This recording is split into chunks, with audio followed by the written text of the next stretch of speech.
ஐயா வந்து கேள்வி கேட்டாங்க. ஐயாவோட கேள்வி என்னன்னா, ஜீவகாருண்யம்னா என்ன, ஜீவகாருண்ய ஒழுக்கம்னா என்ன? ஜீவகாருண்யம் என்பது உயிருக்கு உபகரித்தல். ஜீவகாருண்ய ஒழுக்கம் என்பது எவ்வுயிராகவும் தம்முயிராக எண்ணி, நீங்க பிற உயிர் நான் வேறன்னு இல்லாம, நீங்க தன்னுடைய கர்மேந்திர சகாயங்களை கொண்டு எப்படி உங்களுடைய ஆபத்தை, பசிய, பிணிய, இச்சைய, எளிமைய, கொலைய எப்படி நீக்கிட்டீங்களோ அந்த ஈக்குவலா அவங்க அதை நீக்குவீங்க. ஆனா இங்க நமக்கே அதை நீக்க தெரியாது. இப்ப அடுத்த லெவல் ஜீவகாரணத்தை தூக்கிக்கும். முதல் ஜீவகாரணம் என்பது, ஜீவகாரணம் என்னன்னா உயிருக்கு உபகரித்தல். அந்த உயிருக்கு உபகரித்தல் என்பது ஜீவகாரண்ய ஒழுக்கத்தோடு செய்யணும்னா என்ன அர்த்தம் அப்படின்னா, எவ்வுயிரும் தம்முயிராக யார் எண்ணுகிறாரோ, பிறர் படும் துன்பத்தை தன்னது என யார் எண்ணுகிறாரோ அவர் காரணம் எல்லா பற்றுகளையும் விட்டு சுத்த கர்ணமாய் நின்றபடியால் அவர்கள் செய்வது மிக சிறந்த யோகம் என்று அறிய வேண்டும். அதற்கு நான் சொல்றேன். இப்போ யோகம் சொல்லியாச்சா? ஞானம், சன்மார்க்கம் என்பதும் ஞான மார்க்கம் என்பதும் ஜீவகாருண்ய ஒழுக்கம் என்பதும் ஒண்ணுன்னு சொல்றாரு. அப்படின்னா என்ன அர்த்தம் அப்படின்னா, எவ்வுயிரும் தம்முயிராக பார்த்துருக்கீங்க சரியா? ஆனால் உங்களுக்கு எதனா செஞ்சுக்க தெரியுதானா? தெரியல. அப்போ முதல்ல நீங்க என்ன செய்யணும்?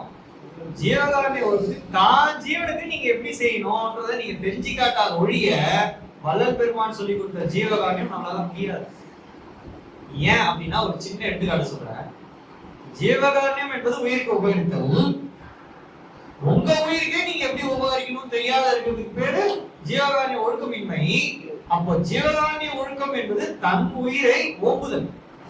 திருவள்ளுவர் சொன்ன மாதிரி தன் உயிரை நீங்க ஓம்பணும். இப்போ இதுக்கு எப்படின்னு சொல்லி தந்ததுதான் ஜீவகாருண்ய ஒழுக்கம். ஆனால் இது அது மட்டும் நிக்காது. ஏன்னா முதல்ல உங்களுக்கு ஜீவகாருண்ய ஒழுக்கம் என்ன சொல்லி கொடுத்தாங்கன்னா, நான் வேற பிற வேற இல்லைன்றதுதான் நமக்கு இங்க சொல்லி கொடுத்ததுனால, இப்ப நீங்க எவ்வளவு காலம் ஒழுக்கத்துக்கு வரீங்களோ, வள்ளல் பெருமான் நம்மள எல்லாரையும் ஆண்மனையை ஒருபாட்டு எல்லாரையும் இந்த ஒழுக்கத்துக்கு கொண்டு வர வச்சாங்களோ, அதே போல நம்மளும் இதை செய்யணும்ன்றதுதான் மிகப்பெரிய ஜீவகாருண்யம். ஜீவகாருண்யம் என்பது, உச்சகட்ட ஜீவகாருண்யம் என்பது எந்த உயிரையும் இம்சை செய்யாமல் நீங்க வாழ்ற வாழ்க்கை கை குடிச்சுன்னா அதுக்கு பேர் என்னங்கய்யா? ஜீவகாருண்யம். ஆனால் அந்த வாழ்க்கை நமக்கு கை கூடாதனால, நமக்கு சுத்த தேகம் பெற்றால்தான் அது முடியும். நீங்க இப்படி நடந்தீங்கன்னா பிற உயிரை இம்சை செய்றீங்க, சாப்பிடணும்னா இவ்வளவு உயிரை துன்புத்தி தான் சாப்பிடுற மாதிரி இருக்குது. அப்போ இதுக்கு நீங்க உருகாமையே வருத்தாமையே நீங்க இப்படியே வாழ்க்கையை ஓட்டிட்டு இருக்குது நமக்கு அருளை பெறதுக்கான வழி கிடையாது. அப்ப ஒவ்வொரு விஷயத்தையும் நம்ம ஜீவகாருண்ய ஒழுக்கத்தின் மூலமா செய்யும் பொழுது, அதாவது எந்த உயிரையும் தம் உயிர் போல பார்க்கும் பொழுது, நீங்க அந்த உயிருக்கு என்ன செய்ய மாட்டீங்க? துரோகம் செய்ய புடி பாப்பீங்களா செடிய? ஆனா கனியை பறிச்சோம்னா உங்க முடிய வெட்டுற மாதிரி, உங்க நகத்தை கட் பண்ற மாதிரி அப்படின்னு சொல்றாங்க. அப்போ ஒரு செடியை நீங்க உயிரா பாத்தீங்கன்னா அதை நீங்க பிடுங்குவீங்களா? அரைக்கீரிய கரகரகரன்னு அரைப்பீங்களா? வேற செய்ய மாட்டீங்க சரிங்களா? அப்போ கொண்டாங்கனி கீரை ஏன் வள்ளல் பெருமான் சொன்னாரு? ஏன் கரிசாலை கீரையை சொன்னாரு? ஏன் வந்து மசலைக்கீரையை சொன்னாரு? ஏன் பாலக்கீரையை சொன்னாரு? இதெல்லாம் மேலோட கீரைகள். அது எடுக்கடிக்க வளர்ந்துட்டே தான் இருக்குமே தவிர்த்து அது அழியாது சரிங்களா? அப்போ எவ்வுயிரையும் தம்முயிராக பார்ப்பது ஜீவகாருண்ய ஒழுக்கம். அப்பதான் உங்க உயிரை எப்படி ஓம்பணும்னே உங்களுக்கு தெரிய வரும்ன்றார் வள்ளல் பெருமான். அது வரைக்கும் தெரியாதா? இதுக்கப்புறம் தன் உயிரை ஓம்புறதுக்கு பார்க்கும்போது நீங்க எந்த உயிரையும் கொல்லாம உங்களால வாழ்க்கையை வாழ முடியாதுன்றத ஒரு விஷயம் அப்பதான் உங்களுக்கு தெரிய வரும். அப்போதான் இந்த தூளதேகம் உங்களுக்கு ஒரு பெரிய பாடமா இருக்கும். கரெக்டுங்களா? நம்ம கார் எடுத்துன்னு அங்கிருந்து வரணும், அந்த தூளதேகத்தை வச்சுருந்தா அப்படித்தானே வந்தாகணும். இப்ப இவ்வளவு உயிரை நீங்க கொண்டுதான் வரீங்க, அது தெரியாதா உங்களுக்கு? அதாவது பிற உயிர் படும் துன்பத்தை கண்ட போதாயினும் கேட்ட போதாயினும் இவ்வாறு உண்டாகும் என்று அறிந்து போதாயினும் அப்படின்னா என்ன அர்த்தம்னா, நம்ம இப்படி வரும்போது இவ்வளவு உயிரை துன்புத்தி தானே வரும். அப்ப இந்த நிலையெல்லாம் எப்ப மாறுமோ, இந்த தூள தேகம் மாறாத வரைக்கும் நான் எந்த உயிரையும் கொல்லாம வாழ முடியலையே அப்படின்னு இதையே வழிபாடாக செய்வர்களுக்கு மட்டும்தான் சுத்த தேகம் கிடைக்கணும் வள்ளல் பெருமான் தெளிவா சொல்லியிருக்காருங்க. இதுக்கு அப்புறம் தான் ஜீவகாருண்யம் என்பது கை கொடுக்கும். உச்சகட்ட ஜீவகாருண்யம் நம்ம சொல்ற ஜீவகாருண்யம் இல்ல, அவர் சொல்ற ஜீவகாருண்யம் எதுங்க? எந்த உயிரையும் துன்புறுத்தாம வாழணும்னா அதுக்கு இந்த தேகத்தை வச்சு முடியாது. அப்போ இந்த தேக மாற்றம் நடந்தாதான் அது முடியும். அப்போ இதெல்லாம் விட்டு வெறும் தேக மாற்றத்தை மட்டும் கேட்டா, புனிதனைய கேட்க மாதிரி கேட்டா அவர் சொன்ன மாதிரி கிடைக்காது. ஆனால் எனக்கு இது வேணாம்னு சொல்லி நான் ஜீவகாருண்ய ஒழுக்கத்துக்கு விருப்பம் வந்து செய்யணும்னா அதுவும் முடியாதுன்னு வள்ளல் பெருமானே தெரிஞ்சுதான் நம்ம மரணமில்லா பெருவாளர் ஓபன் பண்றாரு சப்ஜெக்ட். இப்ப வந்தது எல்லாம் எதுக்காக? எல்லாரும் கடை ஓபன் பண்ணி இவ்வளவு நாள் கல்லா கட்டல, இப்ப கட்டிச்சு பாத்தீங்களா கல்லா? ஏன் கட்டுச்சு? ஏன் கட்டுச்சுன்னா மரணமில்லா பெருவாளோட இந்த உலகத்துல யாருமே என்ன பண்ணல, சொல்லல. வள்ளல் பெருமான் தான் சொன்னாங்க. மொத்த பேரும் இங்க வந்துட்டாங்கல்ல. இப்போ என்ன பண்ணுவாரு? இப்ப ஆரம்பிப்பாரு எங்களுக்கு பெரிய டவுட் வருது. ஏன் அப்படின்னா நீங்களே முடியாதுன்னு சொல்லிட்டீங்க. வாழ முடியாது. ஜீவகாருண்யம் என்பது சாதாரண தரத்திலேயே இருந்து அது சாதாரணமா உயிருக்கு உபகரித்தல். ஜீவகாருண்யம் என்பது உச்சகட்டமா இருந்து அது ஜீவகாருண்ய ஒழுக்கத்தில் நின்று கை கூடின பிறகு செய்யற ஜீவகாருண்யம். அதுதான் உத்தமர். அதுதான் வள்ளல் பெருமான் நமக்கு சொல்லி கொடுத்த ஜீவகாருண்யம். நம்ம செய்யறது நம்மளால முடிஞ்சதெல்லாம் செஞ்சது. நம்மளால முடியாததே வரலன்னு சொல்றேன். அதுதான் சொல்றேன். ஜீவகாருண்ய ஒழுக்கத்திலிருந்து நீ ஜீவகாருண்யம் செய்யறது முடியாதுன்றது நமக்கு நிலைமை தெரியாம என்னால முடிஞ்ச அளவுக்கு செய்யறேன், என்னால முடிஞ்ச அளவுக்கு உனக்கு முடியாம போயிட்டு அப்போ நீ முடியலன்னு விடுறது இல்ல. அடுத்த கட்டமா நம்ம இங்கேயே ஜெனரேஷன் வரவே வந்த வேணதான் இவ்வளவும். இது ஜீவகாருண்ய ஒழுக்கத்துக்கு வந்தவங்களுக்கு சொல்றேன். இதுல வராமே வெளியே நின்று பேசிப்பாங்க. அது இது கூட அவங்களுக்கு புரியாது. சாப்பாடு போடுறது கூட அவங்க வந்துருக்க மாட்டாங்க. நான் சொல்ல புரியுதுன்னா அவங்களுக்கு இது கூட புரியாது. நோட்டு புக்கிலே வச்சுக்கிறவங்களுக்கு இதுவும் புரியாது. சபை அமைத்து ஒரு அன்னதானம் செஞ்சு அன்னவெரியம் செஞ்சு இது பேர் ஜீவகாருண்யம் இல்ல. அது பேர் என்னங்க? அன்னவெரியம், அன்னதானம். ஜீவகாருண்யம் சொன்னா அவரு ஒரு ஜீவகாருண்யம் சொல்லியிருக்காரு. வள்ளலார் சொன்ன ஜீவகாருண்யம் ஒண்ணு இருக்கு. நம்ம செய்யற ஜீவகாருண்யம் வேற மாதிரி வந்துருக்கு. அப்போ வள்ளலார் சொன்ன ஜீவகாருண்யம் என்பது வேற, நம்ம செய்யற ஜீவகாருண்யம் நம்மளால இயன்றதை செய்யணும். அப்ப அவரு நம்மளுடைய தரத்தை உயர்த்திக்கணும். என்ன தரத்தை உயர்த்திக்கணும்? கடவுள் நம்ம எல்லாம் மனுஷ தேகத்துல ஏன் அறிவிக்க விட்டாருன்னா நம்ம எல்லாம் ஜீவ தயாபரம். ஐயாலாம் என்ன செய்வாங்க? முடிஞ்ச அளவுக்கு என்ன செய்யணும்? நம்ம எல்லாருமே மனுஷங்களுக்கு நம்மளால முடிஞ்ச உதவியெல்லாம் செய்யணும். ஆனா கடவுள் நம்ம மனுஷ தேகத்தை அதுக்காக வர வைக்கலையா? எதுக்காக வர வச்சாருங்க? சர்வ ஜீவ தயாபரணமா மாறுதுங்க. நீ எல்லா ஜீவனுக்கும் உபகாரம் செய்யற அளவுக்கு நீ உன்னை உயர்த்திக்கணும், தயவை விருத்தி செஞ்சுக்கணும். கடவுள் அருள் என்பது கடவுள் தயவு. கடவுள் அருள் என்பதுனாங்க கடவுள் தயவு. ஜீவகாருண்ய ஒழுக்கம் என்பது ஜீவர்கள் தயவு. இந்த தயவை விருத்தி செய்து கொண்டு நீங்க கடவுள் அருளை சிறிது சிறிதாக பெற்றீர்கள் என்றால் இதுக்கான மீனிங் தான் இந்த மகாமந்திரமே. அதை நம்ம பார்க்க போறோம். சரிங்களா? அதுதான் நீங்க சொன்னது எங்களுக்கு புரிஞ்சிச்சு. அதுல எங்களுக்கு ஒரு டவுட் என்னன்னா நீங்களே முடியாதுன்றீங்க. இந்த மாதிரி ஒரு கொல்லாம வந்து உயிர் கொல்லாத என்னால நடந்து கூட போக முடியல, நீங்களே டிக்ளரேஷன் கொடுத்தீங்க. அப்படி கொடுத்துட்ட பிறகு நான் இப்படிதான் வாழ வேண்டியதா இருக்கு.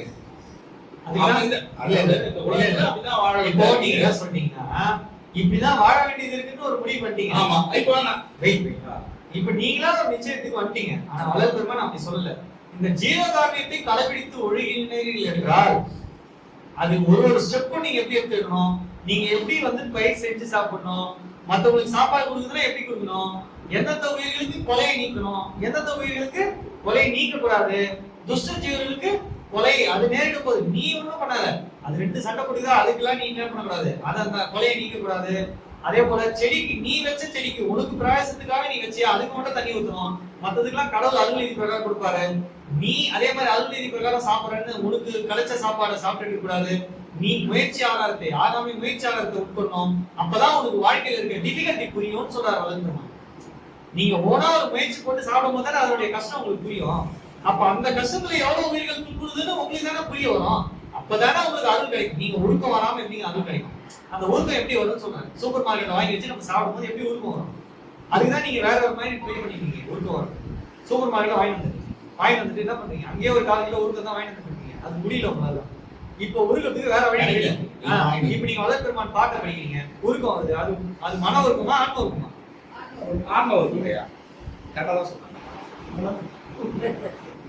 நான் பட்சி காமிச்சிருமா ஜீவகாருண்யத்தை ஜீவர்களுக்கு சம்பந்தமாக உருவாகின்ற ஆன்ம ஒழுக்கத்தை கொண்டு தெளிவா எழுதிருக்காரு. நீங்க இப்படிலாம் பண்ணுவீங்கன்னு ஒரு நல்லா தெரியும்.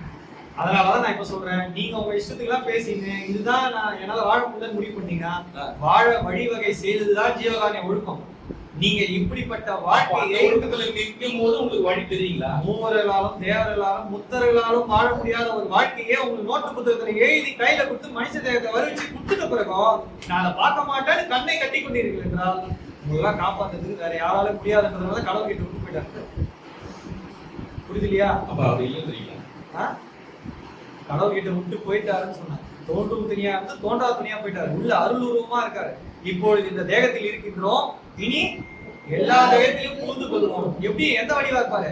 அருள் உருவா இருப்பாரு. ஒருவன் புலை கொலை நீக்கின இடத்திலேயே காரண உருவாய் இருந்து அருள் செய்வான கடவுளை. இப்போ வள்ளல் பெருமான் உங்களுக்குள்ள அருள் உருவா இருக்காருன்னா அவர் யாரு? நீங்க கொஞ்சம் சிந்திச்சு பாத்துக்கோங்க. நீங்க கடவுள் வேறு வள்ளல் பெருமான் வேறுன்னு பார்த்தாலும் நீங்க காலி. வள்ளல் பெருமான் தான் கடவுளே பார்த்தாலும் காலி. நீங்க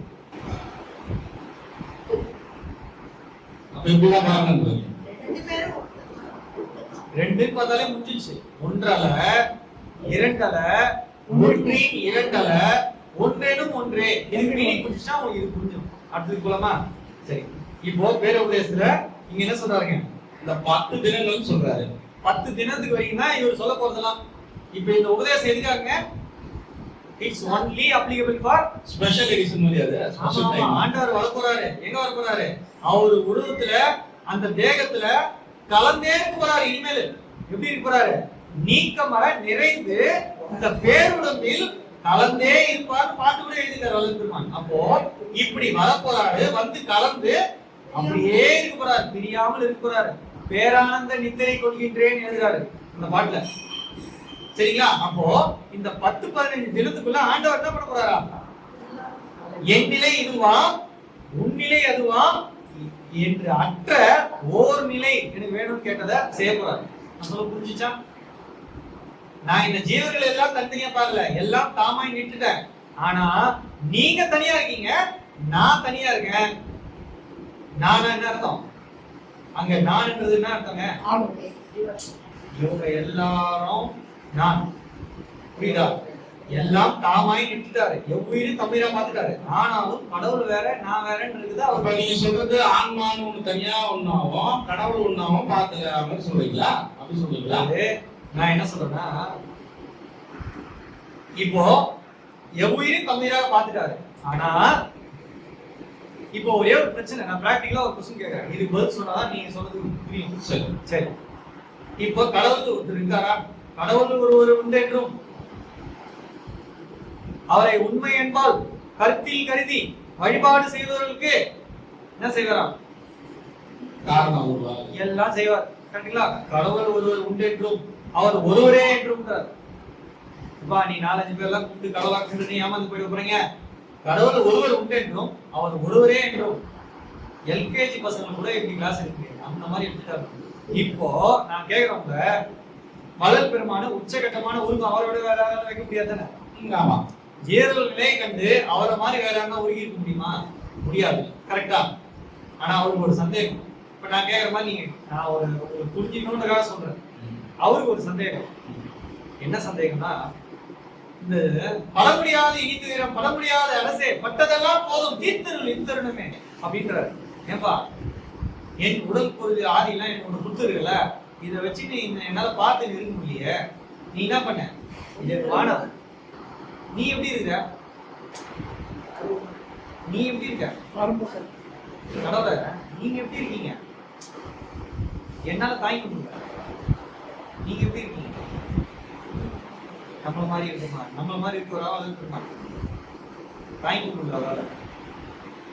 அப்போ என் உடல் பொருள் ஆதி அனைத்தையும் நீ எடுத்துக்கொண்டு உன் உடல் பொருள் ஆதி அனைத்தையும் எனக்கு ஓந்து நீ அழைக்கணுன்றாரு. சும்மாலாம் கொடுக்காத. நீ விருப்பப்பட்டு என்னால தாய்க்க முடியலையே, இவன் உண்மையா இருக்கானா, இவனால தாய்க்க முடியலையே அப்படின்னு நினைச்சு நீ குத்தினா கொடு அப்படின்னு சொன்னே. அவர் என்ன பண்ணா தெரியுங்களா? உலக உயிர்கள் துன்பத்தை நீ அடைந்து விளக்குக மகிழ்க. என்ன பண்ணாரு?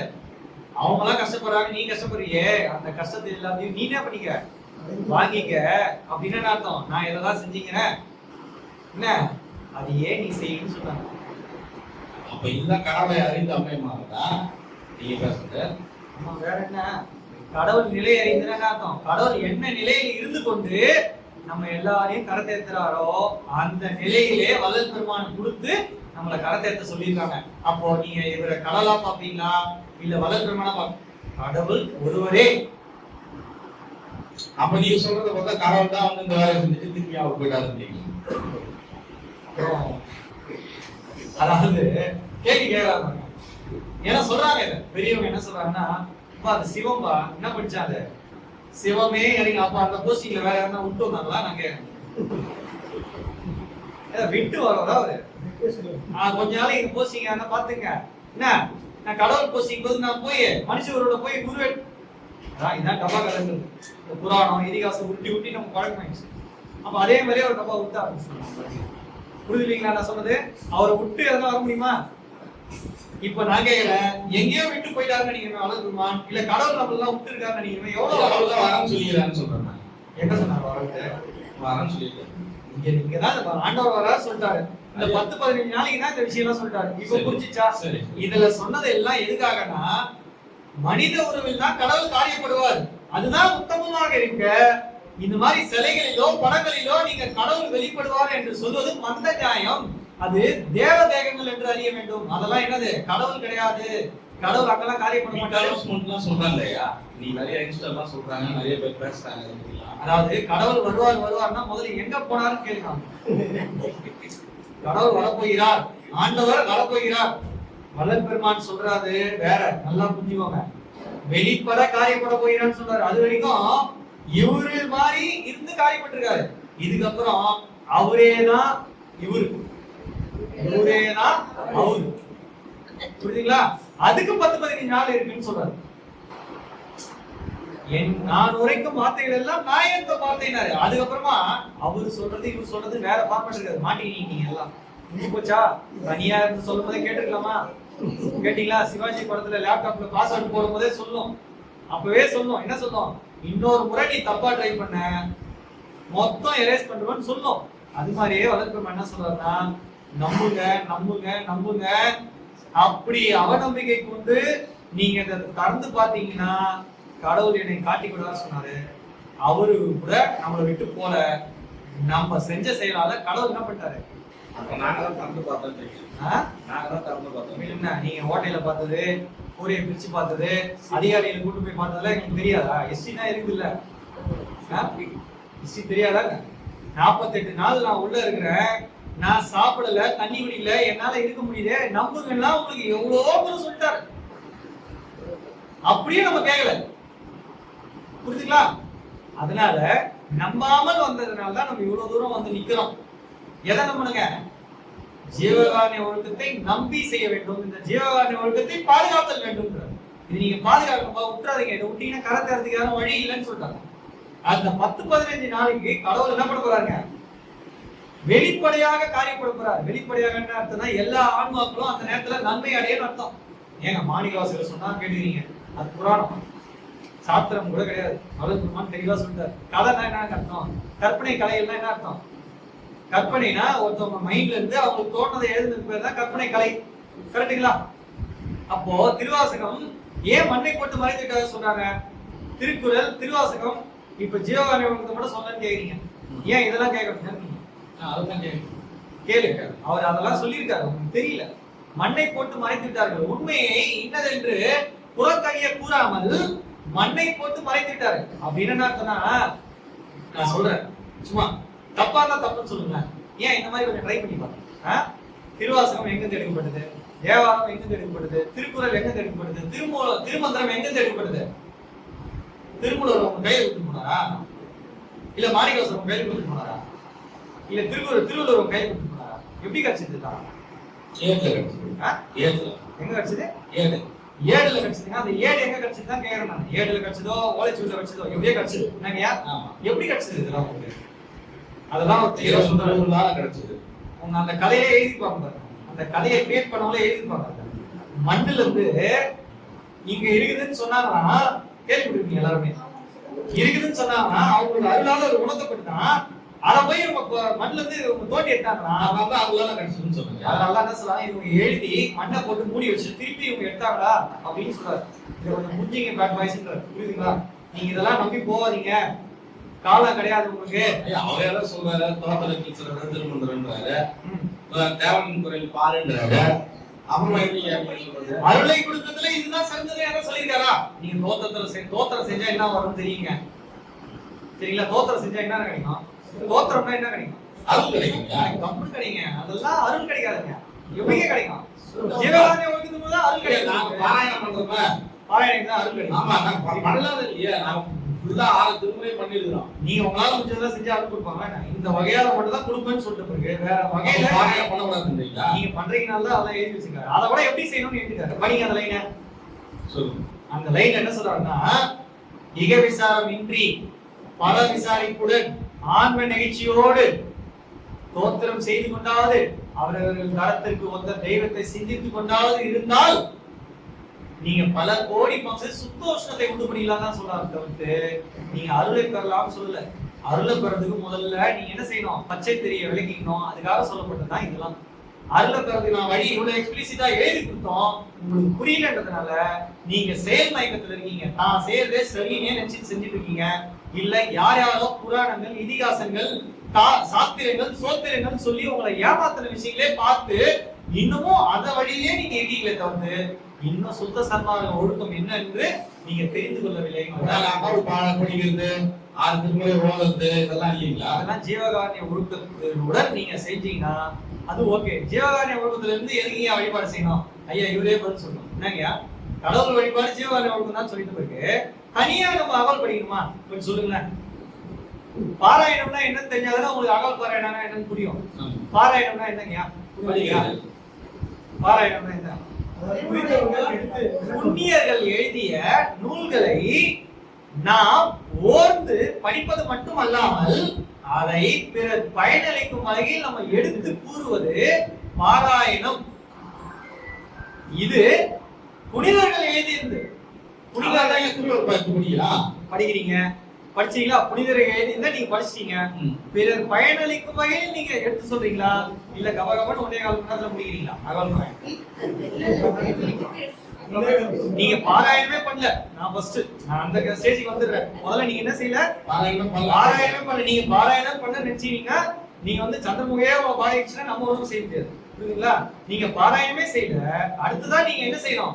அப்படி நீங்க பாராயணம் இப்ப சொன்ன மாதிரி செஞ்சீங்கன்னா அப்போ புனிதர்கள் எழுதியதை செய்யணும். அப்ப நீங்க திருவற்பாவிட்டு வேற எங்கேயும் போடாது. புரியுதுங்களா? இப்போ புண்ணியம் என்பதும் ஜீவகாருண்ய ஒழுக்கம் என்பதும் ஒன்றே என்று சொல்லிட்டு பிறகு நீங்க அந்த புண்ணியர்கள் எழுதுனது எது? புண்ணியம் அடைய வேண்டியது. எல்லா உயிர்களும் புண்ணியம் அடைவதற்கான ஒரே வழி ஜீவகாருண்ய ஒழுக்கம் என்பது பாராயணம் செய்யலாமா? ஏன் செய்ய மாட்டீங்க? அதான் ஏன் நான் படிக்கிறோமே. இல்ல இந்த ஸ்டேஜ் வந்துட்டோம். இப்போ ஜீவகாருண்ய ஒழுக்கத்தை என்ன செய்யலாம்? நீங்க அதெல்லாம் செய்யணும். ஏன்னா ஜீவகாருண்ய ஒழுக்கம் என்பது புண்ணியம் என்றும் வேற எதுவும் கிடையாது. நீங்க புண்ணியம்னா வேற எதுவும் பார்க்காதீங்க. ஜீவகாருண்யம் இல்லாமை அதுவே பாவம் என்றும். அப்போ சன்மார்க்கம் என்பதும் ஜீவகாருண்ய ஒழுக்கம் என்பதும் புண்ணியம் என்பதும் நன்மை என்பதும் எல்லாமே எழுதுங்க. ஜீவகாருண்ய ஒழுக்கம் தான். அப்போ அதை நீங்க பாராயணம் செய்யுங்க. இந்த பாராயணம் செய்யும்போது எப்படி செய்யணும்னு சொல்றாரு, புரிஞ்சுக்கோங்க. அப்போ ஐயா நீங்க சொல்றத பார்த்தா நீங்க எதுவும் ஜீவகாருண்யம் சொல்லிடுறீங்க. இல்ல அப்படி இல்ல. இப்போ பாராயணம் செய்யறதுன்னா என்னன்னு புரிஞ்சுச்சீங்களா?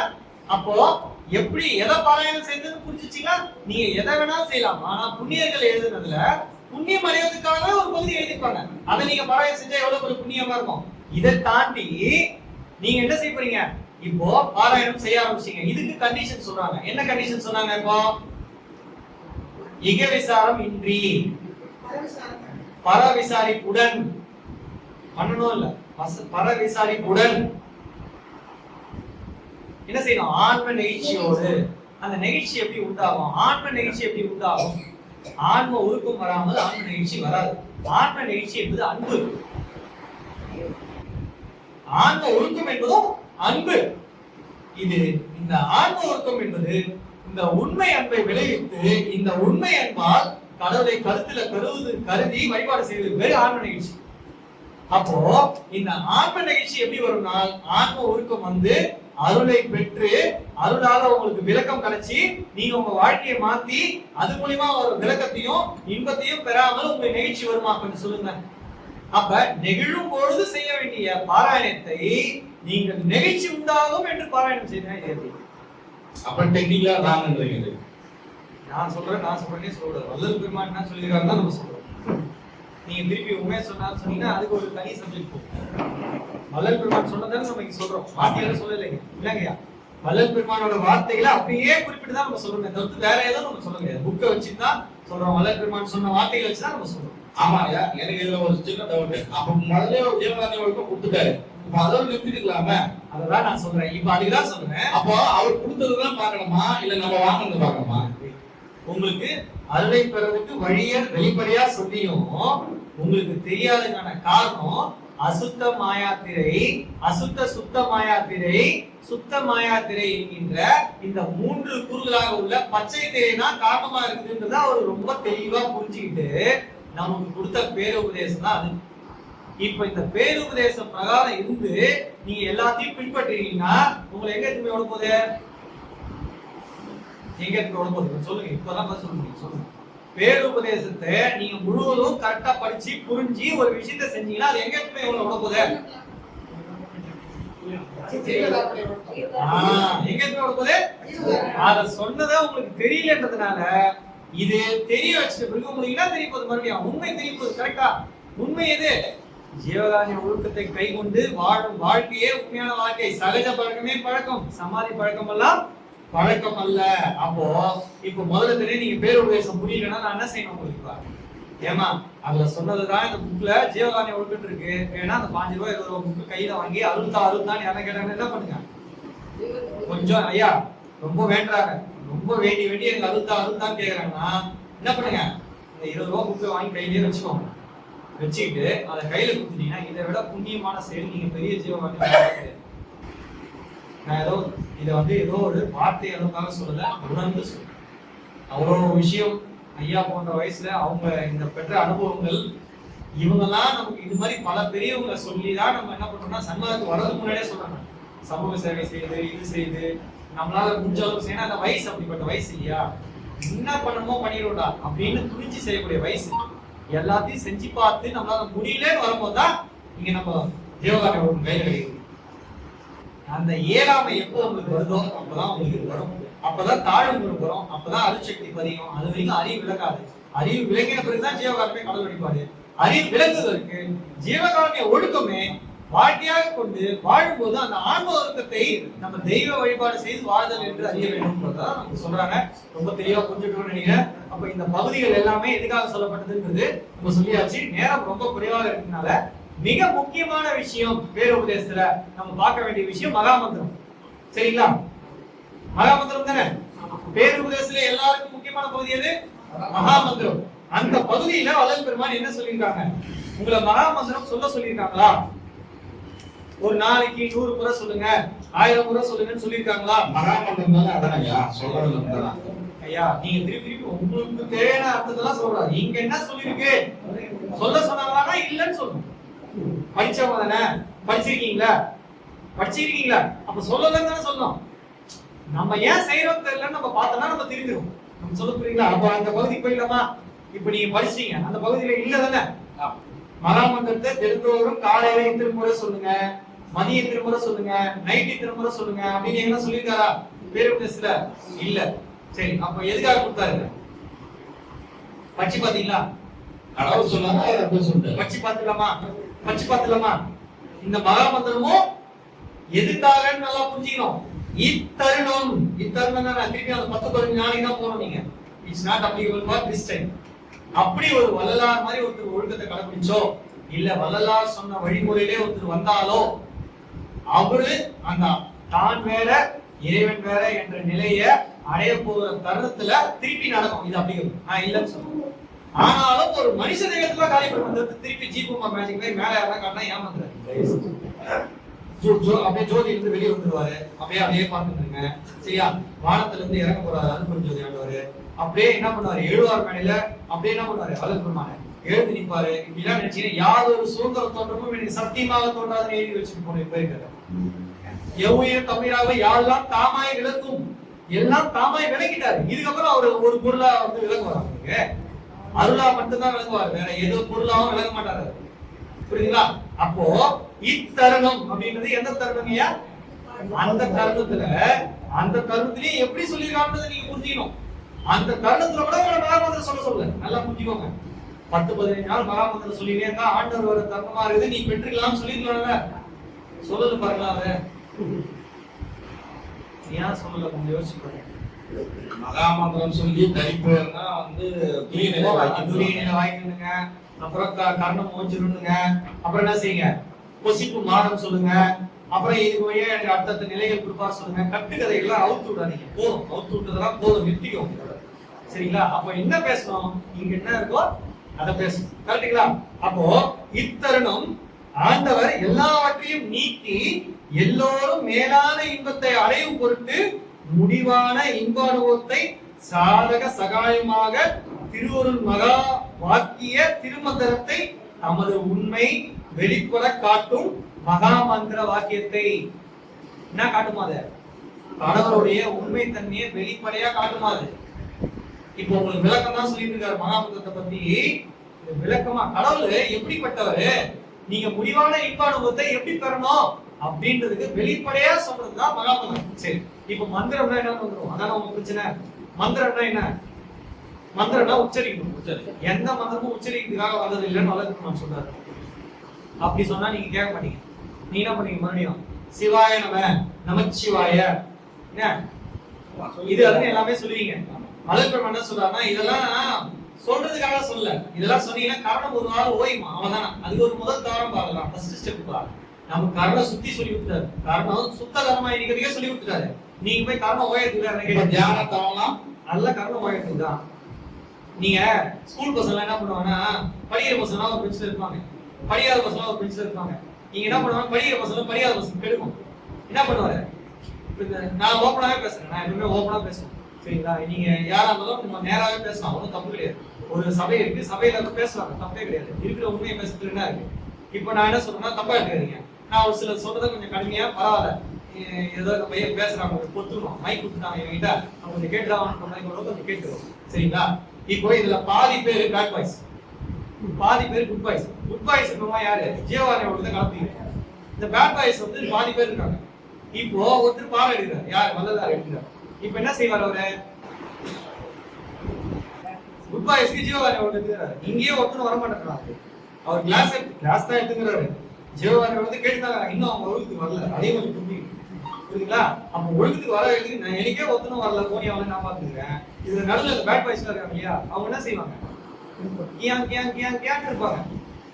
இந்த வழிபாடு அந்த வழிபாடு ஆரம்ப நாளெல்லாம் செஞ்சாரு இல்லையா, அந்த மாதிரி என்ன பண்ணுவாங்கன்னா சும்மாவே இருக்க மாட்டாங்க.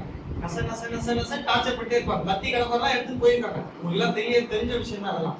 சரிங்களா? அப்போ இப்படிப்பட்டவங்க எல்லாம் கடவுளே ஒரு மெத்தடாலஜி வச்சிருக்காரு. மலர்பெருமான் வச்சது அதெல்லாம். திருப்பியும் மலர்பெருமான் தியானம் செய்ய சொன்னான்னு நினைச்சுக்காரு. கடவுளே ஒரு மெத்தட் வச்சிருக்காரு. என்ன வச்சிருக்காங்க? ஸ்கூல் பசங்க சரியில்லைன்னா நம்ம என்ன செய்வோங்க, இந்த சரியா படிக்காத பசங்க எல்லாம் முதல்ல கிளாஸ் விட்டு வெளியே வச்சுக்கணும். முட்டி போடு, முதல்ல வாய் மேல வரலை, ஒரு இடத்துல அமைதியா உட்காரு. அப்படி என்ன அர்த்தம்னா, இவன் எப்படியும் இந்த பாடத்தை கவனிக்க போறதில்லை, முதல்ல என்ன பண்ண, get out from the class. அப்படி அனுப்புற அந்த டிக்கெட்ஸ் தான் இதெல்லாம். மொத்த பேரும் போய் ஒரு இடத்துல உட்காந்துக்க, கம்முன்னு இரு. நீங்க ஏதோ ஒருத்தர் 2 பேர் கலப்பிக்கிறான், அவனே வர மாட்டேங்கிறான். இன்னும் நீ போய் அவன் என்ன பண்ணாத, சும்மா நோட்டுவீங்க. அப்ப என்ன பண்ணுங்க, நீங்களா போய் தியானம் பண்ணுங்க. போய் என்ன பண்ணுங்க, தியானம் பண்ணி கர்ணகரெல்லாம் ஓஞ்சி. ஏன்னா மனம் இங்க வழிபாடு நடந்து கொண்டு இருக்குது, இங்க ஒத்த கருத்து வரணும். இங்க வழிபாட்டு விஷயத்தில் மனம் அடங்கி வாய் அடங்கி இருக்கணும்ன்றாரு. இப்ப நீங்க சபைகளுக்கு ஏன் இந்த மாதிரி நடக்கல அப்படின்னா, சபைகளுக்கு இந்த தியானம் செய்யறவங்க யோகம் செய்யறவங்க வரமாட்டாங்க.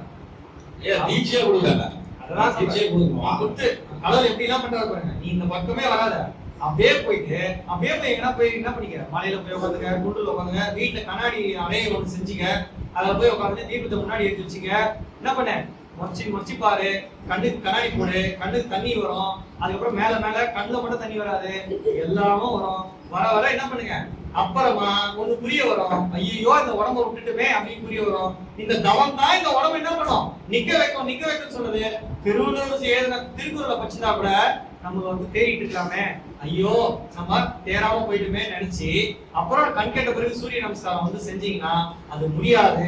அதனால நீங்க என்ன பண்ணுங்க, இத்தருணம் விசேஷ தருணமாக இருக்குது, நான் சொல்றதெல்லாம் புரிஞ்சுக்கிட்டு நீங்க என்ன பண்ணுங்க, அத உண்மையை தெரிஞ்சுக்கோங்கன்னு சொல்லிதான் நம்ம இந்த பகுதியை சொல்றாரு. புரியுதுங்களா? அப்ப இந்த உண்மை என்ன சொல்றாரு அப்படின்னா, மகா மந்திரம் மந்திரம்னாலே உங்க வாழ்க்கையில ஒரு தாரக மந்திரம் வச்சிருக்கீங்கன்னா அதை சொல்லினே இருக்கீங்களா, அது பிறகு நடப்பீங்களா? என்னங்கய்யா புனிதரையா ஒரு தாரக மந்திரம் வச்சிருக்காரு. என்ன மந்திரம்? எதை சொன்னாலும் கவிதை நடையில சொன்னா மக்களுக்கு ஈஸியா கேட்ச் ஆகும் ஒரு தாரக மந்திரம் வச்சிருக்காரு. இப்ப கவிதையிலே சொல்லிட்டு இருக்காரா, அவரு அப்போ தாரக மந்திரம் என்பது நம்ம வாழ்க்கையில கொள்கையாக பிரின்சிபலாக ஏற்றுக்கொண்டு நடக்கிறதுக்கு ஒரு மந்திரமா சொல்லுது. அதையே சொன்னதுனால உங்களுக்கு எந்த பயனாளிக்காது. இது சிவாய நமையிலே நடக்கல, நமச்சிவாயிலே நடக்கல. தயவு செஞ்சு அப்படி சொன்னவர் போய் என் மந்திரத்தை சொல்லுன்னு சொல்லுவாரா? அவங்க சொல்ல மாட்டார். அதபடி புரிஞ்சு வாழ்க்கை நடக்க தான் சொல்லியிருப்பாரு தவிர்த்து இந்த மந்திரத்தை சொல்லிக் கொண்டே இருந்தால் உங்களுக்கு இது வரும் அது வரும்னு சொல்றது கிடையாது. புரிஞ்சுதுங்களா? அடுத்ததா இப்படி வெளிப்பட காட்டும் அவ்வண்ணம் எனது மெய் அறிவின் கண் அனுபவத்தை எழுந்த உண்மை அறிவு ஆனந்த இன்பத்தை நீங்கள் எல்லாரும் எப்போல் ஐயம் திரிவு மயக்கம் இதுதான் பெரிய மீனிங். சின்ன டவுட் கூட படாதீங்க. நான் சொல்ற வார்த்தை இவர் ஏதோ சொல்றாரா இல்ல கடவுள் தான் சொல்றாரா அப்படின்ற சின்ன விஷயம் கூட என்ன பண்ணாதீங்க. ஐயம் திரிவு திரிவுனா என்ன? எவனா ஒருத்தன் சொல்லிருப்பான் அண்ணாதினா அது உங்க மைண்ட் வரும். ஐயம்னா உங்களுக்காக வர்றது, திரிவுனா எவனா சொல்லிருப்பான் அது முன்னாடி வரும். அதுக்காக தான் காதல் அதெல்லாம் கேட்காதீங்கன்னு சொல்றாரு. பாவங்களை செய்யாமலும் பாவிகள் கூட்டத்தை பாழாமலும் உங்களால முடிஞ்ச அளவு ஓடுது கிளம்புறீங்க. நீங்க அவங்க பக்கம் போனீங்கன்னா என்ன பண்ணீங்க? மறுபடியும் இன்னும் அந்த பக்கம் போயிட்டு போறீங்கன்றதால தான் இவங்க எல்லாரையும் ஒரு பக்கம் ஒதுக்கி வச்சுட்டு உங்களை ஒரு பக்கம் விட்டு சாப்பாடு போட வச்சுட்டாங்க. வச்சுட்டு இப்ப என்ன பண்றாங்க? ஜீவகாரணி ஒழுக்கத்துக்கு நம்ம முடியல. எல்லாராலையும் இப்படியே சாப்பாடு போட்டு இப்படியே செய்ய முடியுமா? இப்ப அடுத்த கட்டமா நம்ம சுதந்திரத்தை விட்டு கொடுக்கணும். ஓகே, விட்டு கொடுத்து என்னதாமா சொல்லியிருக்காரு வரலாறுன்னு நம்ம இப்ப எல்லாருமே பார்க்க ஆரம்பிச்சோம். இந்த திரிபு மயக்கம் என்னன்னா நீங்க யார் சொன்னாலும் கேட்க மாட்டீங்க. உங்களுக்கும் ஐயம் இல்ல, ஆனாலும் உங்களுக்கு ஒரு மயக்கம் இருக்கு. அதுதான் செயல் மயக்கம். இத்தனை நாளா நீங்க செஞ்சிருப்பீங்க இல்லையா? அததான் நீங்க செய்வீங்க தவிர்த்து நீங்க இவர் சொல்றதை கட்டணம் எடுத்து செய்ய மாட்டீங்கன்னு அவருக்கு தெரியுது. அப்ப இது மூணும் இல்லாமல் நீங்க என்ன செய்யுங்க? இன்றி அடைய என்னுள்ளே இருந்து எழுந்து பொங்கிய ஆன்மநேய ஒருமைப்பாட்டுரிமை பற்றி குறிப்பிட்டேன்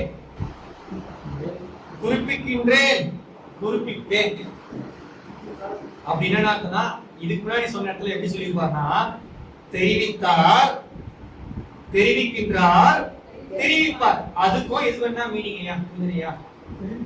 தெரிவித்தார் என்பது ஆண்டவன் தான் எனக்கு சொன்னாரு. இப்போ தெரிவிக்கின்றார் ஆண்டவர் தான் உங்களுக்கு சொல்றாரு.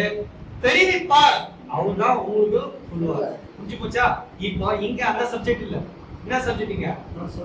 இந்த ஆத்மநேய ஒருமைப்பாடு என்பது சுத்த சன்மார்க்கத்தின் முக்கிய லட்சியம். கடவுள் சொல்வாருன்னு என்னால என்ன பண்ண முடியல, வெயிட் பண்ண முடியல, சும்மா இருக்க முடியல. அப்போ இது பொங்கி வெளியே வந்தது.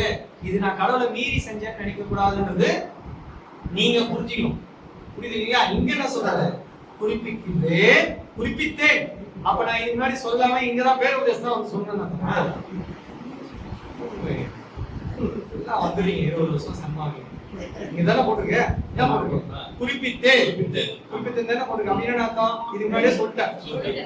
இப்ப என்ன பண்ற? குறிப்பிக்கின்றேன். அப்ப மராமந்தத்தோட விளக்கத்தை இப்பதான் சொன்னாரா?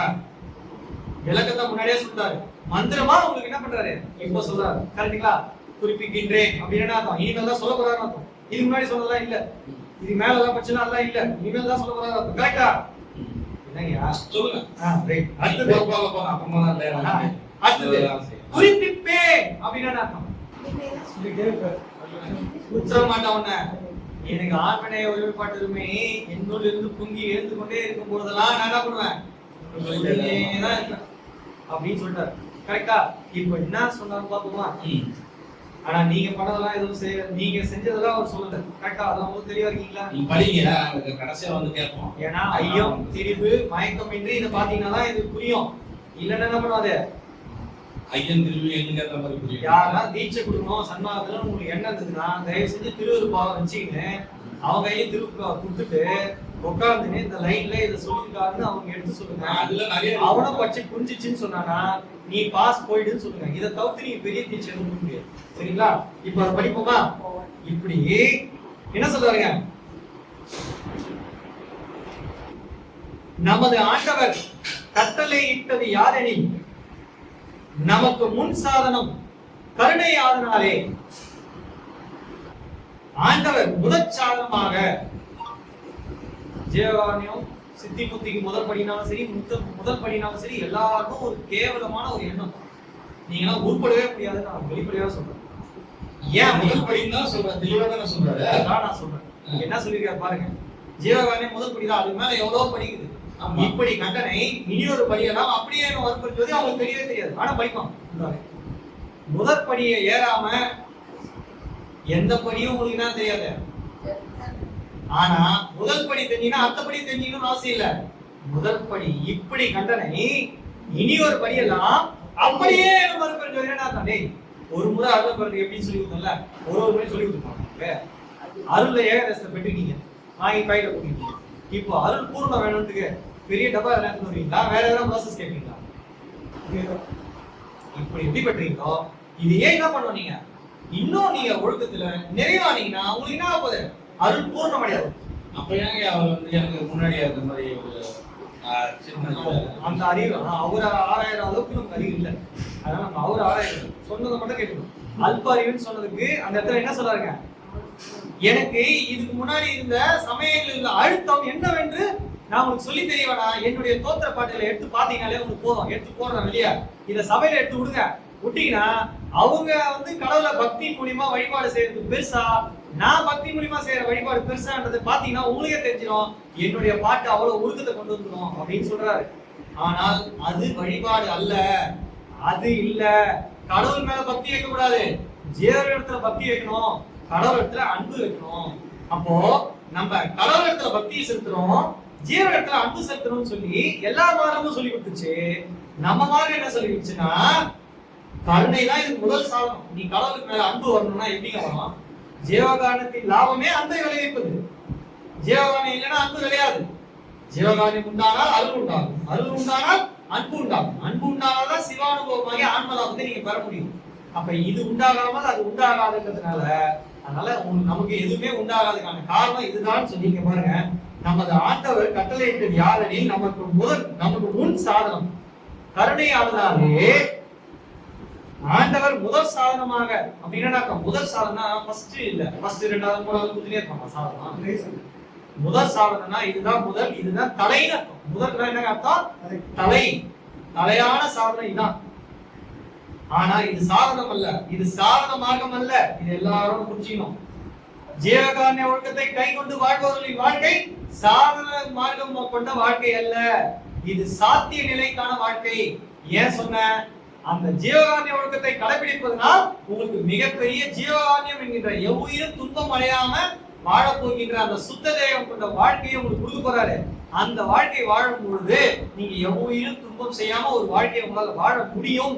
அப்படின்றதுக்காக இது சாதன மார்க்கம் அல்ல, இது சாத்திய மார்க்கம். அதுவே சுத்த சன்மார்க்கம். அதுல மாற்று.